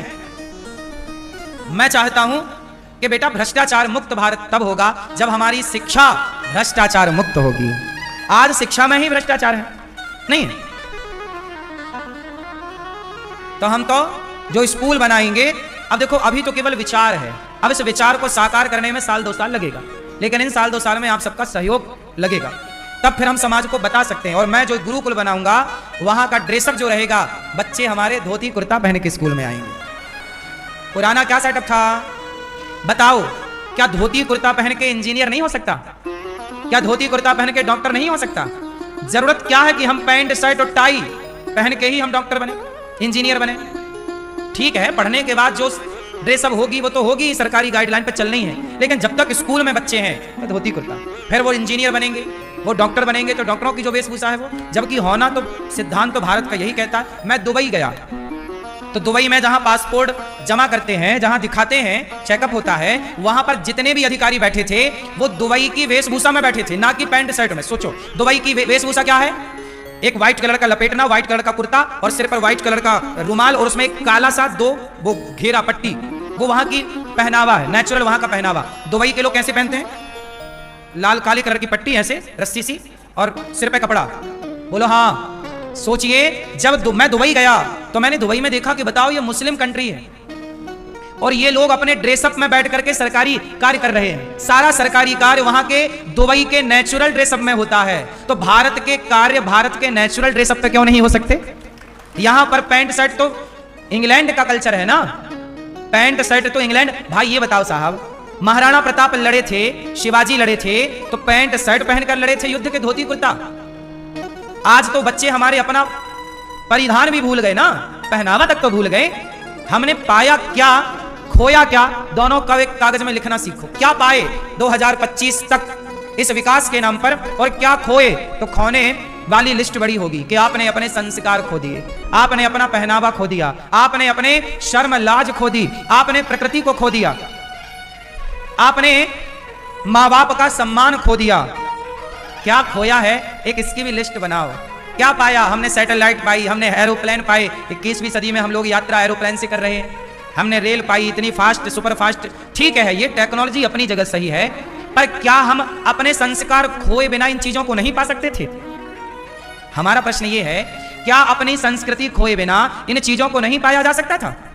बोलो। कहां गलती हो गई, कहां कमी, क्यों भाई? यह बात सही है? क्या मां बाप की सेवा करते हुए डॉक्टर नहीं बना जा सकता?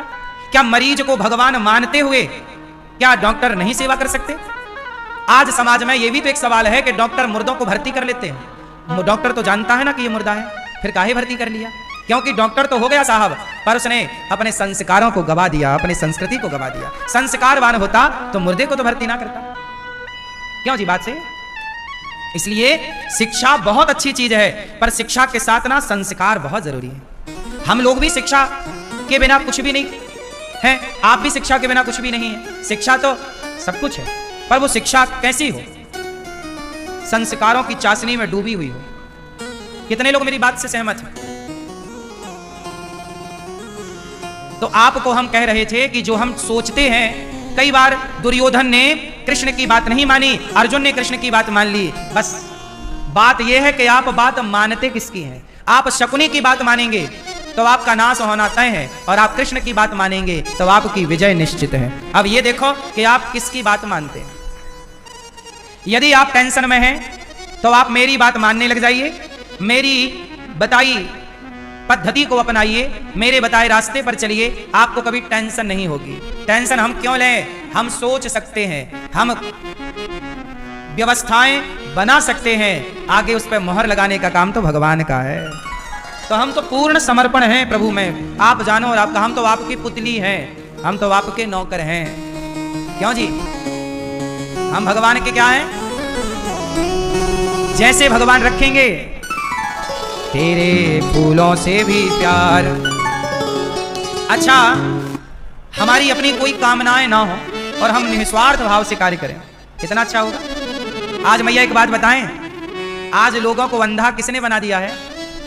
चलो बताओ, आजकल के लोगों को अंधा किसने बनाया है? हैं?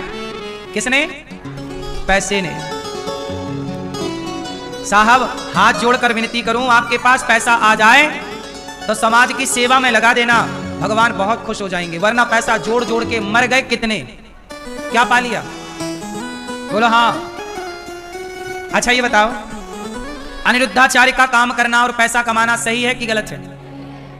सही है। आप भी पैसा कमाओ, एक उद्देश्य बनाओ पहले कि किसके लिए कमा रहे हो। आप लोग कमाते हैं स्वयं के लिए, खुद के लिए कमाते कमाते आपकी जिंदगी पूरी हो जाती है। आओ अब थोड़ा विचार बदलें।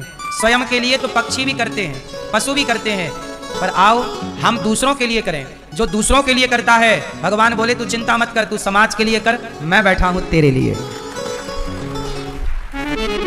तेरे भगवान अब सुख दें या दुख दें, हानि दें या लाभ, सब में आप खुश रहिए। आपको टेंशन फ्री रहना है तो भगवान के भरोसे रहना सीखिए, कोई चिंता नहीं। जब हमारे सोचे चाहे कुछ नहीं होना तो हम काहे माथा पच्ची करें, बिंदास रहो।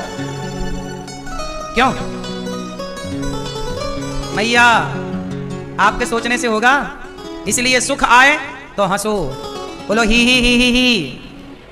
और दुख आए तो भी हंसो। दुख पाकर रो मत और सुख पाकर घमंड ना करो। आप लोग यही करते हैं, दुख होता है रोने लगते हैं, और जरा पैसे आए तो उछलने लगते हैं। हर स्थिति में सम होना चाहिए। तेरे फूलों से भी प्यार और तेरे कांटों से भी प्यार, तू जो भी देना चाहे दे दे मेरे सरकार, तू जो भी देना चाहे दे दे मेरे सरकार। तेरे फूलों से भी प्यार, तेरे कांटों से भी प्यार। जय हो। हरि बोल।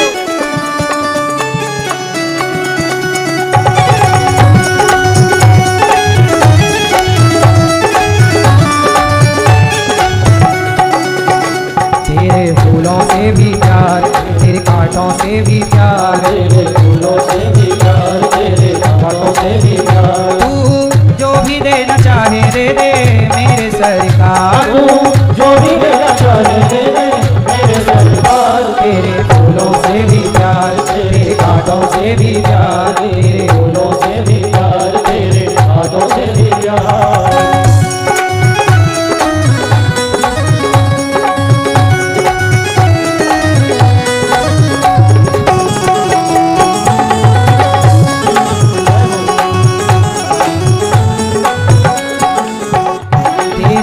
मर्जी में विधाता कोई छुपा बड़ा राज। तेरी मर्जी में विधाता कोई छुपा बड़ा राज। सुनो, भगवान की मर्जी में कोई बहुत बड़ा राज छिपा होता।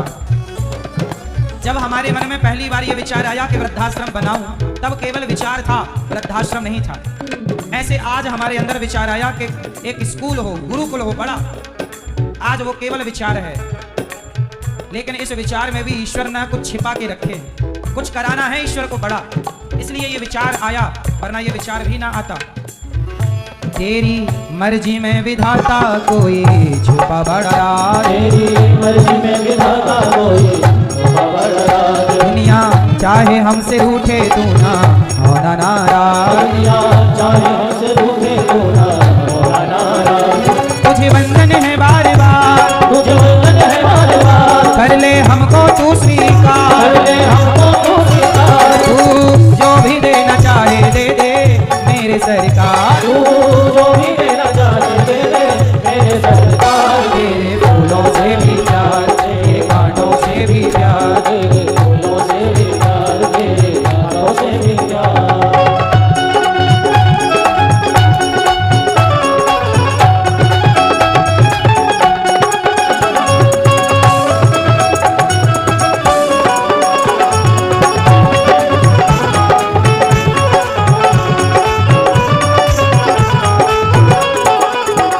हमको दोनों है पसंद तेरी धूप और छाँव। हमको दोनों है पसंद तेरी धूप और छाँव। दाता किसी भी दिशा में ले चल जिंदगी की नाव। दाता किसी भी दिशा में ले चल जिंदगी की नाव। हमें तो सुख दुख और धूप और छांव दोनों पसंद है।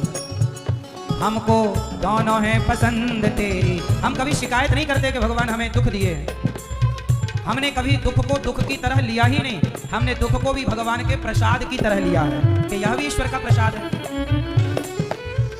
हमको दोनों है पसंद तेरी धूप और छाँव। हमको दोनों है पसंद तेरी धूप और छाँव। दाता किसी भी दिशा में ले चल जिंदगी की नाव। दाता किसी भी दिशा में ले चल जिंदगी की नाव। चाहे हमें लगा दे पार, चाहे हमें लगा दे पार। या डूबा दे तू मझधार। या डूबा दे तू मझधार। तू जो भी देना चाहे दे दे मेरे सरकार। तू जो भी देना चाहे दे दे मेरे सरकार। तेरे फूलों से भी प्यार, तेरे कांटों से भी प्यार। तेरे फूलों से भी प्यार। तेरे कांटों से भी प्यार।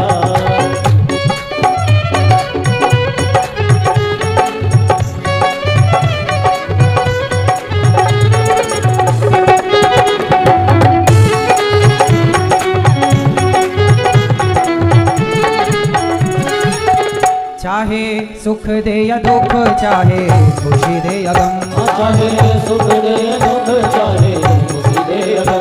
मालिक जैसे भी रखेंगे वैसे रह लेंगे हम। मालिक जैसे भी रखेंगे वैसे रह लेंगे हम। चाहे खुशी भरा संसार, चाहे खुशी भरा संसार। यादें आंसुओं की धार। यादें आंसुओं की धार। तू जो भी देना चाहे दे दे मेरे सरकार। तू जो भी देना चाहे दे दे मेरे सरकार। तेरे फूलों से भी प्यार। तेरे कांटों से भी प्यार। तेरे फूलों से भी प्यार। तेरे कांटों से भी प्यार। तू जो भी देना चाहे दे दे मेरे सरकार। तू जो भी देना चाहे दे दे मेरे सरकार। तेरे फूलों से भी प्यार, तेरे कांटों से भी प्यार। तेरे फूलों से भी प्यार, तेरे कांटों से भी प्यार। तू जो भी देना चाहे दे दे मेरे सरकार। तू जो भी देना चाहे दे दे मेरे सरकार।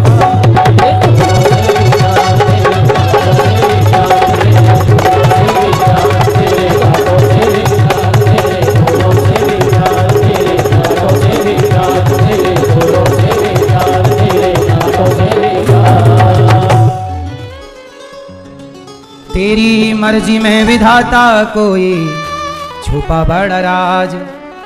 दुनिया चाहे हमसे रूठे तू ना होना नाराज। तुझे वंदन है बार बार, कर ले हमको तू स्वीकार। तू जो भी देना चाहे दे दे मेरे सरकार तू जो भी देना चाहे दे दे मेरे सरकार तेरे फूलों से भी प्यार, तेरे कांटों से भी प्यार। सच्चिदानंद रूपाय विश्वोत्पत्त्यादि हेतवे। सतचित आनंद, भगवान कैसे हैं? सच्चिदानंद। जब भगवान सच्चिदानंद हैं, सब भगवान के। देखो अर्जुन ने इतना बड़ा महाभारत लड़ा, लेकिन अर्जुन को टेंशन नहीं थी। थी? क्यों नहीं थी? सब बताओ क्यों नहीं थी? मैया, ओ लाल मैया, ए पीले भैया, बैठ जाओ सरकार। ए मैया, ओ लाल मैया, अरे जाते जाते ये तो बता जा कि अर्जुन को टेंशन क्यों नहीं थी?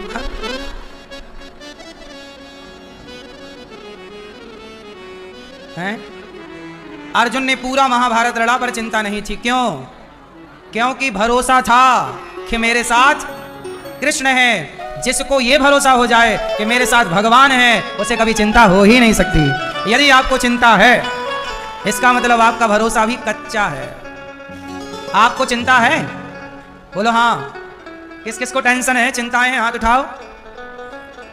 जिनको चिंता है मतलब भरोसा भगवान पर नहीं है। अरे भरोसा होगा तो भगवान है ना। पूरा है भरोसा, मेरी हार नहीं होगी। ये प्रार्थना दिल की बेकार नहीं होगी। पूरा है भरोसा, मेरी हार नहीं होगी। ये भरोसा होना चाहिए मेरी माँ। यम प्रव्रजन्तमनुपेतमपेत कृत्यम द्वैपायनो विरह कातरया जुहाव।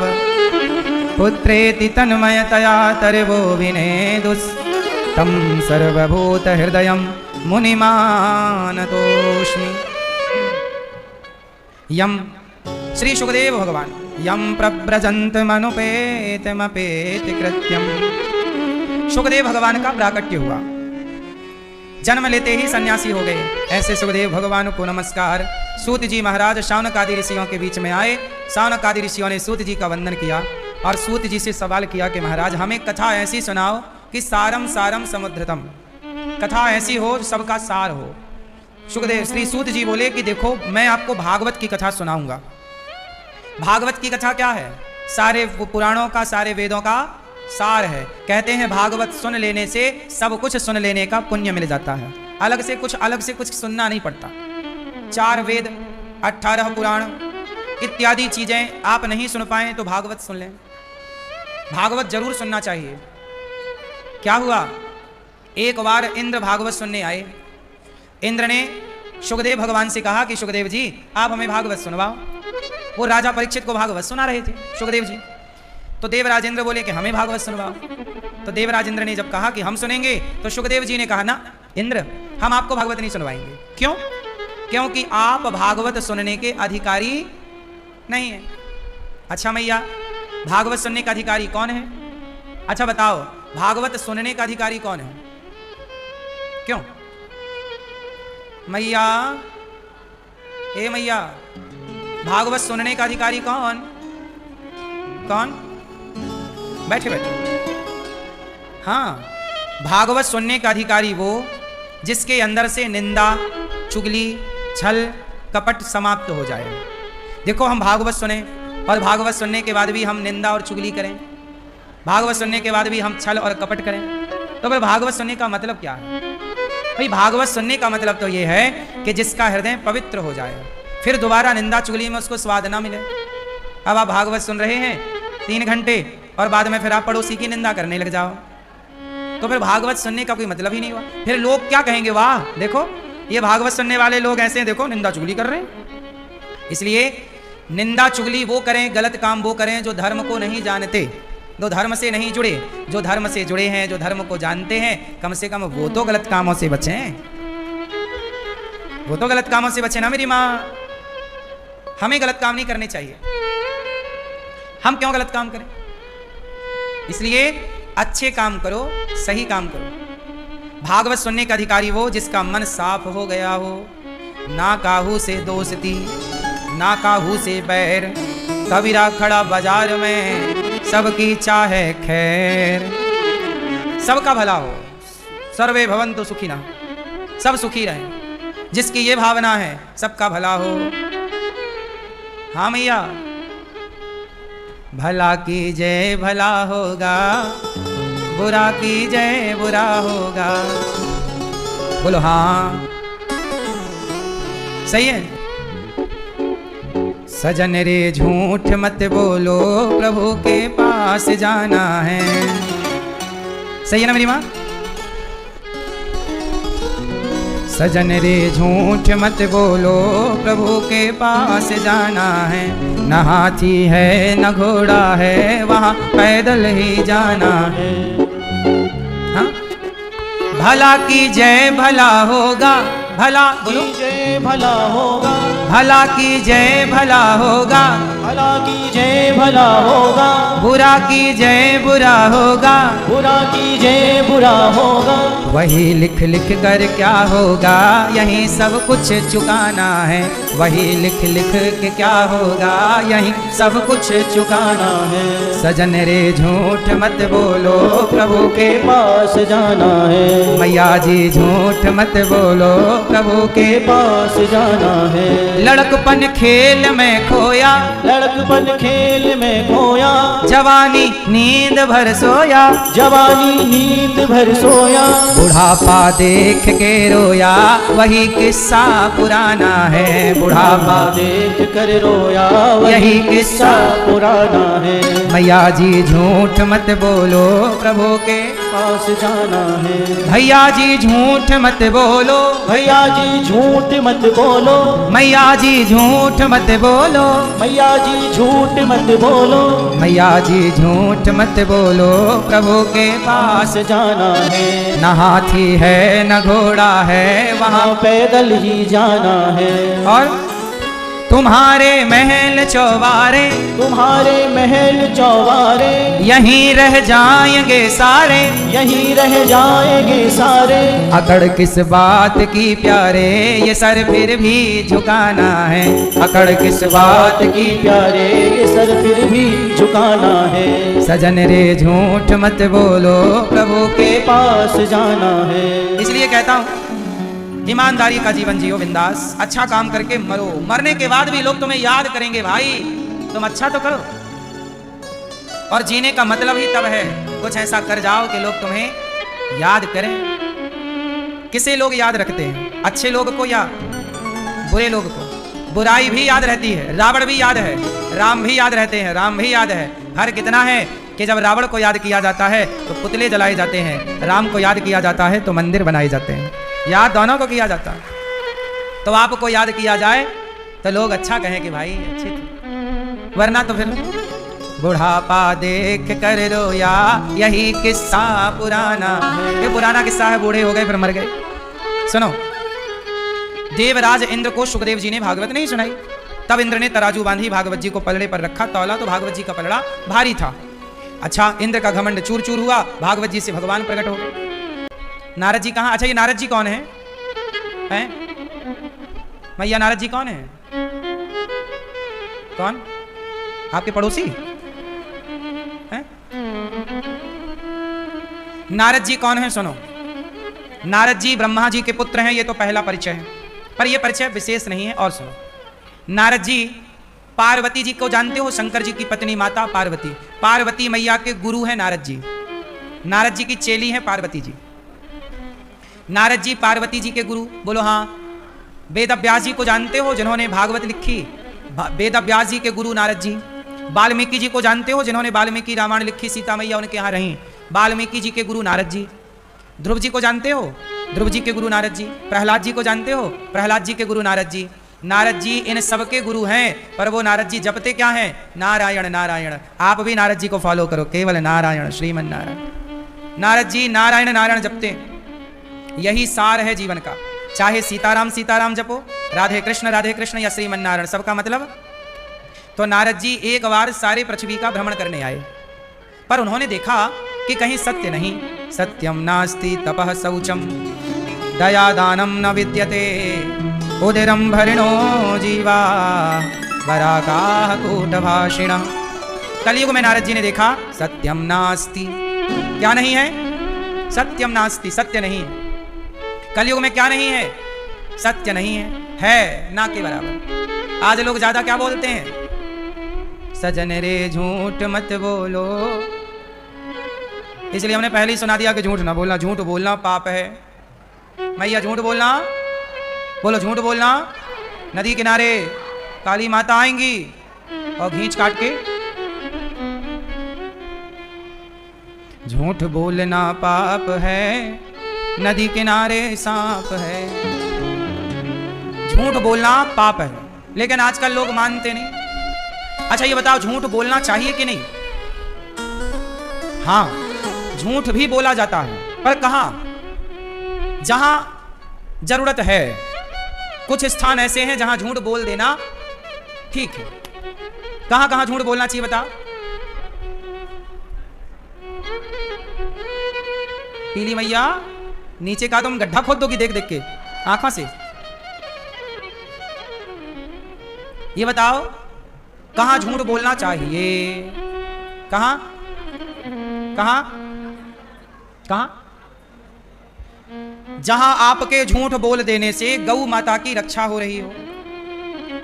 कि आपके जैसे कसाई बोला गैया कहां है, आपको पता है कि वहां खड़ी है, बता दोगे तो काट डालेगा। तो आप बता सकते हैं कि गैया उस तरफ गई है, जबकि उस तरफ गई नहीं है, पर झूठ बोल देने से वो उस तरफ चला जाएगा और गैया बच जाएगी। बोलो हाँ। तो आपके झूठ बोल देने से गौ माता की रक्षा हो तो झूठ बोल देना चाहिए। आपके झूठ बोल देने से स्त्रीसु नर्म विवाहे चा वृत्त्यर्थे प्राण संकटे। आपके पूरे परिवार में प्राणों का संकट है, आपके पूरे परिवार की जान जा रही है, और यदि आपका झूठ बोल देने से आपके परिवार की रक्षा हो रही है प्राणों की, तो वहां झूठ बोल देना। आपके सारे धन की रक्षा हो रही है आपके झूठ बोलने से, आपका सारा धन चला जाएगा सच बोलने से। पर यदि आपके झूठ बोलने से आपका धन बच रहा है पूरा, थोड़ा मोड़ा के लिए नहीं, जब पूरी दाव पर लगा हो, तो वहां पर ये बात हम नहीं कह रहे हैं, शुक्राचार्य जी समझा रहे हैं राजा बलि को। ये वहां की बात है, जब शुक्राचार्य जी ज्ञान दे रहे हैं कि कहां कहां झूठ बोलने का विधान है। देखो झूठ बोलने के लिए भी धर्म का ज्ञान होना चाहिए। झूठ बोलना, देखो भगवान श्री कृष्ण ने भी झूठ बोला। बोला हाँ, कहां बोला? चलो बता मैया, कहां बोला गया था झूठ? बताओ। भगवान श्री कृष्ण ने भी एक बार कहां झूठ बोला? भीम भैया से कहा कि जाओ गुरु द्रोणाचार्य से कह दो कि अश्वत्थामा मारा गया। बोलो हाँ।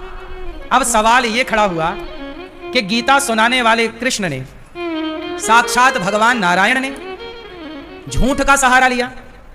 किसका सहारा लिया? जबकि वो झूठ नहीं था। वहां पर बात यह थी कि अश्वत्थामा नाम का हाथी मारा गया था। कौन मारा गया?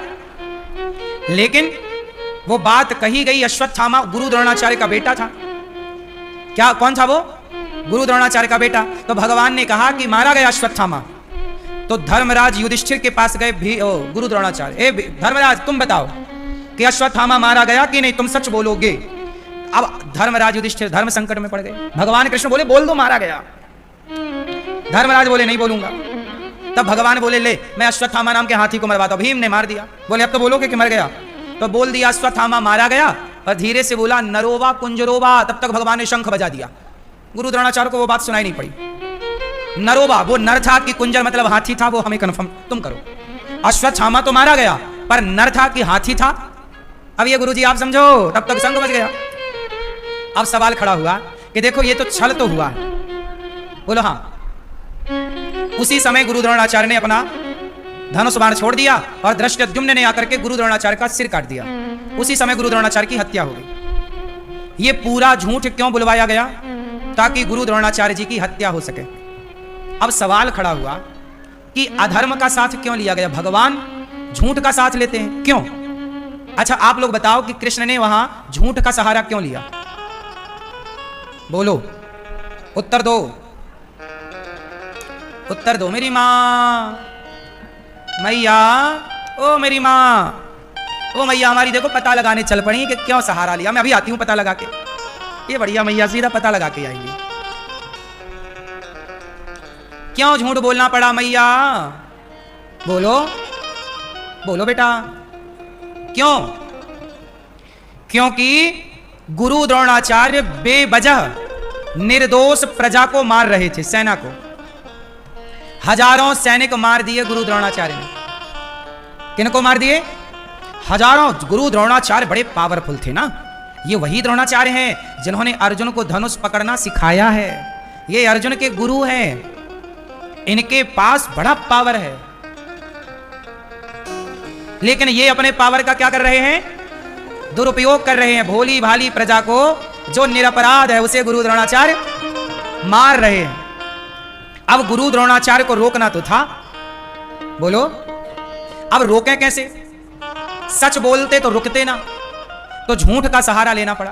क्यों? क्योंकि उस झूठ से भी प्रजा की रक्षा हो रही थी। तो जहां किसी की रक्षा के लिए भगवान कृष्ण ने क्या कहा कि जमाने की रक्षा के लिए झूठ बोलना पड़े तो आप झूठ बोल दीजिए, ये धर्म है। अच्छा ये बताओ कि गुरु द्रोणाचार्य को पता था कि दुर्योधन गलत है, तो गुरु द्रोणाचार्य ने दुर्योधन का साथ क्यों दिया? गुरु द्रोणाचार्य को पता था कि एक योद्धा से एक ही योद्धा युद्ध करेगा, तो अभिमन्यु के साथ सात सात महारथियों ने क्यों युद्ध किया? तब गुरु द्रोणाचार्य ने धर्म का साथ क्यों नहीं दिया? जब आप अधर्म करोगे तो आप भी अधर्म से जाओगे। आपने कब कब धर्म का आचरण किया? गुरु द्रोणाचार्य बैठे थे जब द्रौपदी की साड़ी खिंच रही थी। लेकिन गुरु द्रोणाचार्य की यहां एक बात अच्छी ये है, क्योंकि द्रौपदी जब सबको पुकार रही थी और जब गुरु द्रोणाचार्य की तरफ द्रौपदी ने देखा, तो गुरु द्रोणाचार्य ने उस महाभारत में, ये बात आपको पता है कि नहीं मैं आज आपको बताऊं, कि द्रौपदी पहले अर्जुन को बुलाई, भीम को, नकुल को, सहदेव, फिर धृतराष्ट्र की तरफ देखी, फिर पितामह भीष्म की तरफ। लेकिन जब द्रौपदी ने गुरु द्रोणाचार्य की तरफ देखा तो गुरु द्रोणाचार्य ने इशारे से कहा, द्रौपदी हमारी तरफ मत देख बेटा, ऐसे इशारा किया, मतलब द्वारिकाधीश को बुलाओ। ये प्रेरणा गुरु द्रोणाचार्य ने दी। तब द्रौपदी ने बाद में समर्पण किया कृष्ण में। तो गुरु के मार्गदर्शन के बिना समर्पण नहीं होता। द्रौपदी ने गुरु से ये सीखा। तो गुरु द्रोणाचार्य ठीक है, पर निर्दोष पब्लिक को, जनता को, निर्दोष सेना को मारे डाल रहे हैं। इसलिए भगवान को यहां ये बोलना पड़ा कि अश्वत्थामा, क्योंकि जनता की, लोगों की रक्षा के लिए यदि झूठ बोलना पड़े तो वो झूठ झूठ नहीं है। बोलो हाँ, कोई अपने लिए थोड़ी झूठ बोला कृष्ण ने। गुरु द्रोणाचार्य वैसे भी साथी किसके थे? गलत लोगों के। कोई सही का साथ तो वो दे नहीं रहे थे। इसलिए यहां पर झूठ बोलना भी धर्म है। गैया की रक्षा के लिए, लोगों की जनमानस की रक्षा के लिए झूठ बोलना क्या है? तो भगवान ये नीति जानते थे तो वहां पर झूठ का सहारा ले लिया। आपको पता है तो आप भी झूठ वहां बोलिए जहां जरूरत है। अपने स्वार्थ के लिए झूठ नहीं बोला गया कि मैंने अपने स्वार्थ के लिए झूठ बोला। क्यों भैया? अपने स्वार्थ के लिए झूठ बोला जाए वो पाप है, पर समाज के भले और रक्षा के लिए झूठ बोला जाए वो पुण्य है।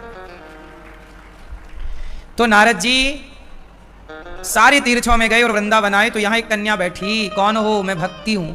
क्यों? बोले महाराज मैं बड़ी परेशान हूँ। तब भक्ति, ज्ञान, वैराग्य परेशान थे। तब नारद जी ने सनकादियों से कहा भागवत सुनवाओ। जब भागवत सुनाई गई तो भक्ति, ज्ञान, वैराग्य का दुख दूर हो गया। बोलिए भागवत भगवान की। अब यहाँ सनकादियों ने भागवत हरिद्वार में सुनाई। भागवत पापी सुने तो तर जाए, पुण्यात्मा सुने तो तर जाए। क्या जिसने जीवन भर पाप किया है ऐसा पापी भागवत से तरेगा? बोले हाँ, कैसा भी पापी हो वह भागवत सुन करके तर जाएगा। कोई पापी तरा? हाँ, एक गांव था। अब एक कहानी सुनो। तुंगभद्रा तटे पूर्वं भूतपत्ति नमोत्तमं यत्र वर्णः स्वधर्मेण सत्य सत्कर्म तत्परा। एक पंडित जी थे, उत्तमपुर गांव था। उस गांव में पंडित जी की पत्नी थी धुंधली देवी। आत्मदेव जी और धुंधली बड़े प्यार से रहा करते थे, दोनों में बड़ा प्रेम था। पर बेचारे गृहस्थ के घर ना संतान नहीं थी। जब आत्मदेव जी के पुत्र नहीं हुआ तो उन्होंने बड़ी पूजा पाठ किया, बेटा हो जाए, बेटा हो जाए, पर बेटा नहीं हुआ। जब बेटा नहीं हुआ तो उन्होंने जप तप करना जो किया, अब नहीं हुआ, सब छोड़ दिया। अब भगवान का भजन करते, नहीं हुआ तो नहीं हुआ। देखो बेटा ना होए तो परेशान नहीं होना चाहिए, हो जाए तो अच्छा है ना? हो जाए तो बहुत अच्छा है। हम तो कहते भगवान करे आपके खूब बच्चे हों, हो जाए तो बड़ी कृपा है। नहीं होए तो परेशान होने की जरूरत नहीं। मैया ओ पीली मैया, जा रही हो? गुस्सा हो गई क्या मेरी माँ? चलो टाटा कर लो, टाटा। जल्दी आना है, हैं? आत्मदेव जी को ना बेटा नहीं हुआ, बड़ी पूजा पाठ की, पर आप लोगों में से बहुत लोग ऐसे होते हैं जिनको बच्चा नहीं होता। बच्चा क्यों नहीं होता? हमने कई बार बताया है। बच्चे क्यों नहीं होते किसी किसी को? कहते हैं कि बच्चे तब होते हैं जब वो अपने माँ बाप का ऋण चुकाना चाहते हैं। आपके ऊपर ऋण है तो बच्चा आएगा आपका ऋण चुकाने, तो जो ऋणी थे उनका ऋण चुकाने तो बच्चे आ गए, पर जिनके सिर पर कोई ऋण था ही नहीं तो भगवान ने कहा तुम्हें बेटे की क्या जरूरत है, ऋण तो था ही नहीं, इसलिए बेटा नहीं हुआ। इसलिए बेटा ना होए तो बिंदास रहने का, परेशान होने का नहीं, हो जाए तो बड़ी कृपा है, ना होए तो भी बड़ी कृपा। क्यों ये बताओ? जिनके बेटे हैं आज उन वृद्ध माओं को भी तो अपना बुढ़ापा वृद्धाश्रम में गुजारना पड़ रहा है, 2-2, 4-4 बेटों के होने पर भी। इसलिए बेटा होगा तो करेगा क्या? चलो हैं तो सबके बेटे, क्या कर रहे हैं? तंबाकू खा रहे हैं, गुटखा खा रहे हैं, सिगरेट पी रहे हैं, वो तो सबके बच्चे हैं, तो देखने में लगता है कि यार सबके हैं तो हमारे भी होना चाहिए। एक्चुअली बच्चे भी ना एक खिलौना है। जैसे छोटे छोटे बच्चे ना खिलौनों के लिए रोते हैं, ऐसे माता पिता भी बच्चा रूपी खिलौना के लिए भगवान से रोते, भगवान एक खिलौना दे दे, क्योंकि छोटे छोटे बच्चे खिलौने ही तो हैं। छोटे होते हैं खिलौनों की तरह, आप खेलते हैं खिलौनों की तरह, फिर वही बच्चे हो जाते हैं बड़े तो फिर आपको रुलाते हैं, कई बच्चे सताते हैं, फिर आप कहते हो ऐसे से तो बेटा ना होता तो ही भला था। इसलिए ईश्वर ना दें तो समझ लेना कि इसमें भी कृपा है, क्योंकि जिनके बेटे हैं आज बेटों वाले लोग भी परेशान हैं। बोलो हाँ कि ना? नहीं। इसलिए बेटा होए तो अच्छा, ना होए तो अच्छा, बेटा से कोई कल्याण नहीं होना। भक्ति करो जीवन मिला है समर्पण करो। मीराबाई के कोई बेटा नहीं था तो क्या मीराबाई का कल्याण नहीं हुआ होगा? लोग कहते हैं बच्चा नहीं होगा तो हमारी चिता में आग कौन लगाएगा? तो सुनो, गौरी गोपाल में एक वृद्ध माता की मृत्यु हो गई। हमने उसके बेटे को फोन लगाया कि भैया आपकी माँ अंतिम सांस ले रही हैं, आ जाओ। तो बोला हमारे पास टाइम नहीं है। फिर माता की हो गई मृत्यु, बोला कि अब तो मर गई, अब तो अंतिम दर्शन करने आ जाओ। बेटा माँ की अर्थी दे दो, माँ को अग्नि दे दो, चिता पर आग तो बेटा देता है, तुम आ जाओ। बोला हम नहीं आएंगे महाराज, हमारे लिए तो माँ पहले ही मर गई थी। देखो, तो बेटा पैदा किया था कि चिता पे आग लगाएगा, पर बेटा था पर आग लगाने भी तो नहीं आया। मरने के बाद ना आग लगाने आया, ना जीते जी गिलास पर पानी पिलाने को आया, ना रोटी देने को आया। अब बताओ बेटों का करोगे क्या? हम तो रोज ये घटनाएं देख रहे हैं मेरी माँ, तुम तो नहीं देखती हो, तुम्हें तो छोटा सा संसार दिखता है। हमने तो बहुत कुछ इस उम्र में देखा है ना। हमारा अनुभव शायद आप लोगों से ज्यादा है, आपकी उम्र हमसे ज्यादा है, आपका भी अपना अनुभव होगा, लेकिन हमने जो अनुभव जीवन का देखा और किया उससे ज्यादा अनुभव मुझे नहीं लगता कि इस मामले में आप लोगों का होगा। हमने रिश्तों को बहुत करीब से देखा है, बेटों को बहाना बनाते देखा है, माँ की सेवा ना करने के बहाने। लुगाई को नहीं छोड़ते कि लुगाई को वृद्धाश्रम लेके आए, नहीं नहीं, माँ को छोड़ देंगे। माँ भार है, पत्नी भार थोड़ी है। फिर आजकल देखो मेरी माँ, रिश्ते भी ना अब बोझ से हो गए हैं। अब माता क्या लगने लग गई है कुछ बेटों को? बोझ लग गई। बाप क्या लगने लग गया? कुछ बच्चों को बोझ है, और ये बोझ बन गए। अब देखो माँ बाप कितना लाड़ प्यार दुलार करते हैं, क्या नहीं करते, बाद में बच्चे उन्हें अपना बोझ मान लेते हैं। इसलिए मेरी माँ, बेटा बेटी के लिए ना रोया करो, रोना है तो जगत के लिए नहीं, जगन्नाथ के लिए रोया करो। मीरा किसके लिए रोई? मेरे तो गिरधर गोपाल, दूसरों ना कोई, एक भगवान के लिए रोया जाए। विभीषण किसके लिए रोए? मैया बेटा नहीं है ना तो परेशान ना होइए, हम आपके बेटा हैं, भगवान को अपना बेटा बना लो। अब सोचो कि ये दास अनिरुद्ध गौरी गोपाल स्कूल बनाने जा रहा है, कि स्कूल बनाएगा, वहां हजारों बच्चे पढ़ेंगे, तो हम और आप भी तो उनके माँ बाप बन करके उनको पढ़ा लिखा करके योग्य बना सकते हैं ना। वो हमारे ही तो सबके बच्चे हैं। हम ये क्यों सोचते हैं कि हमारा ये बेटा है जो हमारी पत्नी के द्वारा पैदा हुआ है? हम लोग ये सोचते हैं कि केवल ये हमारा नहीं। ये बताओ आप सब हमारे हो या नहीं? अच्छा ये बताओ आप में से कितने लोग अनिरुद्धाचार्य को अपना मानते हैं? आप मुझे अपना नहीं मानती हो भैया? आप नहीं मानते भैया? आप हमें अपना दोस्त मान लो, अपना भाई मान लो, अपना बेटा मान लो, अपना सेवक मान लो, अपना दास मान लो, अपना नौकर मान लो, कुछ भी मान लो, अपना पर मान तो लो। आप हमें कुछ भी मान लीजिए, अपना दास ही बना लो। सोचो आज मेरे पास एक मैया आई और उन्होंने मेरे से कहा, गुरुजी जब हम कथा सुनते हैं तो हमें ऐसा लगता है आपको देखकर कि आप अपने से हैं, जो अपनों की तरह बात करते हैं, अपनों की तरह अपने बच्चों को समझाते हैं। हमने कहा मैया मैं तो आपका ही हूं। सोचो, जरूरी नहीं है। देखो ना, गौरी गोपाल में 290 माएँ रहती हैं, पर उन माओं ने मुझे जन्म नहीं दिया। जन्म भले ना दिया हो, खून का रिश्ता भले ना हो, पर मैं पुत्र की तरह उनकी सेवा कर रहा हूं कि नहीं? पुत्र का कर्तव्य कर रहा हूं कि नहीं? उनके अपनी औलाद ने तो प्यार ना दिया, अपनी औलाद ने तो छोड़ दिया। जरूरी नहीं है मां कि मैं आपके गर्भ से ही जन्म लूं। जरूरी नहीं है कि मैं तुम्हारी मां से पैदा हूं तब तुम्हारा भाई कहलाऊं। नहीं, तुम्हारा सगा भाई तुम्हारा साथ कितना देगा मुझे नहीं पता, तुम्हारा सगा बेटा तुम्हारा साथ कितना देगा मुझे नहीं पता, पर ये दास अनिरुद्ध आपको वचन देता है कि जब तक प्राण रहेंगे सदा आप जनता जनार्दन की सेवा करता रहूंगा, आपका अपना बनकर के करता रहूंगा और आपके अपनों की तरह बनकर के। आज भी मेरी वृद्ध माओं को ये नहीं लगता कि मेरा बेटा नहीं है। सोचो, वो सारी माताएं मुझे अपना बेटा मानती हैं। तो जरूरी नहीं है ना मैया कि खून के ही रिश्ते हों। बताओ, जरूरी है इस बात की? बोलो भैया। खून के संबंध भी साथ नहीं देते कई बार, और दूसरे लोग साथ दे देते हैं, हाँ या ना? फिर तो मेरी माँ, ये दास अनिरुद्ध तो केवल यही प्रार्थना करता है कि हम और आप भी तो एक ही हैं। जरूरी नहीं है कि ये बेटा ही हमारा है, यहाँ बैठा हुआ हर बेटा हमारा है। उसे पढ़ा लिखा कर हम अच्छा इंसान बनाए, ये हम सबकी जिम्मेदारी है। यही ना हमारे ऋषियों ने कहा, वसुधैव कुटुंबकम। पूरा भारत हमारा परिवार है, पूरा भारत हमारा। सारी माताएं मेरी माता हैं, सारी बहनें मेरी बहन हैं, सारी बच्चियां मेरी बच्ची हैं, सारे बच्चे मेरे बच्चे हैं, सारे लोग मेरे दोस्त हैं, बुजुर्ग मेरा पिता है। नहीं, इस भाव से देखा जाए तो आप सब हमारे अपने ही तो हैं। काश हम सब लोग एक दूसरे के प्रति अपना भाव रखते तो आज समाज में इतना ईर्ष्या, द्वेष, नफरत ना होती। आज नफरत क्यों है? क्योंकि व्यक्ति अपना नहीं समझ रहा है। औरों की तो छोड़ो मैया, आज अपने भी अपना नहीं मान रहे हैं। सगा भाई अपने भाई को धोखा देने पर तुला हुआ है आजकल युग में। नहीं, सगा बेटा अपने माँ बाप को धोखा दे रहा है। लेकिन इस कली काल में आज भी सब कुछ जिंदा है, अच्छाई बड़ी कम है पर है। और वो अच्छाई क्या है? देखो, गौरी गोपाल गुरुकुल में बच्चे पढ़ते हैं 150। बच्चों का यहाँ रहना खाना पीना निःशुल्क है। हम उन बच्चों के साथ खेलते हैं, हम उन बच्चों के साथ बैठकर पढ़ते हैं, हम उन बच्चों के साथ समय बिताते हैं। हम उन बच्चों को इतना लाड़ प्यार करते हैं कि वो बच्चे अपने घर को, अपने माँ बाप को भूल जाते हैं। उन बच्चों को हम योग्य बनाना चाहते हैं। बताओ, ये इंसानियत नहीं है? ये रिश्ता नहीं है क्या? ये भी तो एक रिश्ता है। मानो तो मैं गंगा माँ हूं, ना मानो तो बहता पानी, मानो तो सब अपने हैं, ना मानो तो कौन अपना है। आजकल तो देखो, फिर अपना रोमा भी अपना सगा नहीं है। ये भाई बात तो फिर ये सत्य है कि ये भी अपना सगा नहीं है। ये रोमा भी अपना सगा है। फिर तो सगा कोई नहीं है। पर संसार में जीना है, अच्छा इंसान बनना है, तो सबको अपना मान लेने में ही भलाई है। क्यों मैया, क्या बोलती तू? सही है। हमारा पूरा गांव हमारा है, हमारा पूरा भारत हमारा है। तुम्हारा दर्द भी हमारा दर्द है, हमारा दर्द तुम्हारा। पहले यही तो था। आज के युग में और तब के में अंतर क्या था? पहले गांव में किसी के घर आटा नहीं होता था, तो मैं स्वयं अपने गांव में, जब मेरे घर आटा नहीं होता था, मैं पड़ोसियों के घर से आटा मांग कर ले आता था। जब हमारे घर आता था तो उतना आटा हम वापस दे आते थे।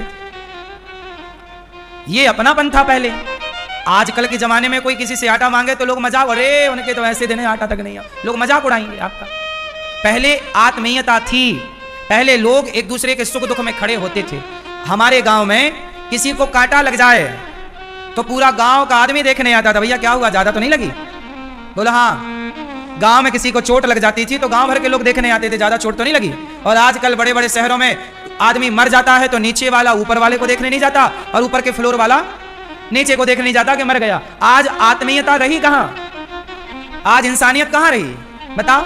आज आदमी मर जाता है। बड़े बड़े शहरों में 20 साल से आप रह रहे हो और आपको पता ही नहीं कि आपके बगल वाले घर में कौन रह रहा है। ये शहरों की हालत है। बोला हाँ, आज शहरों में ये नहीं पता कि बगल वाले में कौन रह रहा है। उसके घर में सुख दुख हो जाए तो बगल वाले को पता नहीं, उसके घर में कोई चोर घुस जाए चिल्लाए उसकी बहन बेटी तो बगल वाले को मतलब नहीं। जबकि गांव में किसी को जरा चोट लग जाए तो गांव भर खड़ा हो जाता था। यह एक अपनापन गांव में है। पहले ऐसे ही था, सब लोग एक दूसरे को अपना मानते थे, मिल बांट के खुशियां मनाते थे। आजकल के लोग अपना नहीं मानते, अपना नहीं मानते तो वो ठगते हैं, लूटते हैं। आजकल सब लोग ना केवल किस तरह से व्यवहार करते हैं, अपना स्वार्थ लेकर के बस। क्यों भैया, सही है? आज के युग में अपनापन कम है, पहले के युग में अपनापन। बात सही है कि गलत है? हाँ या ना? मैया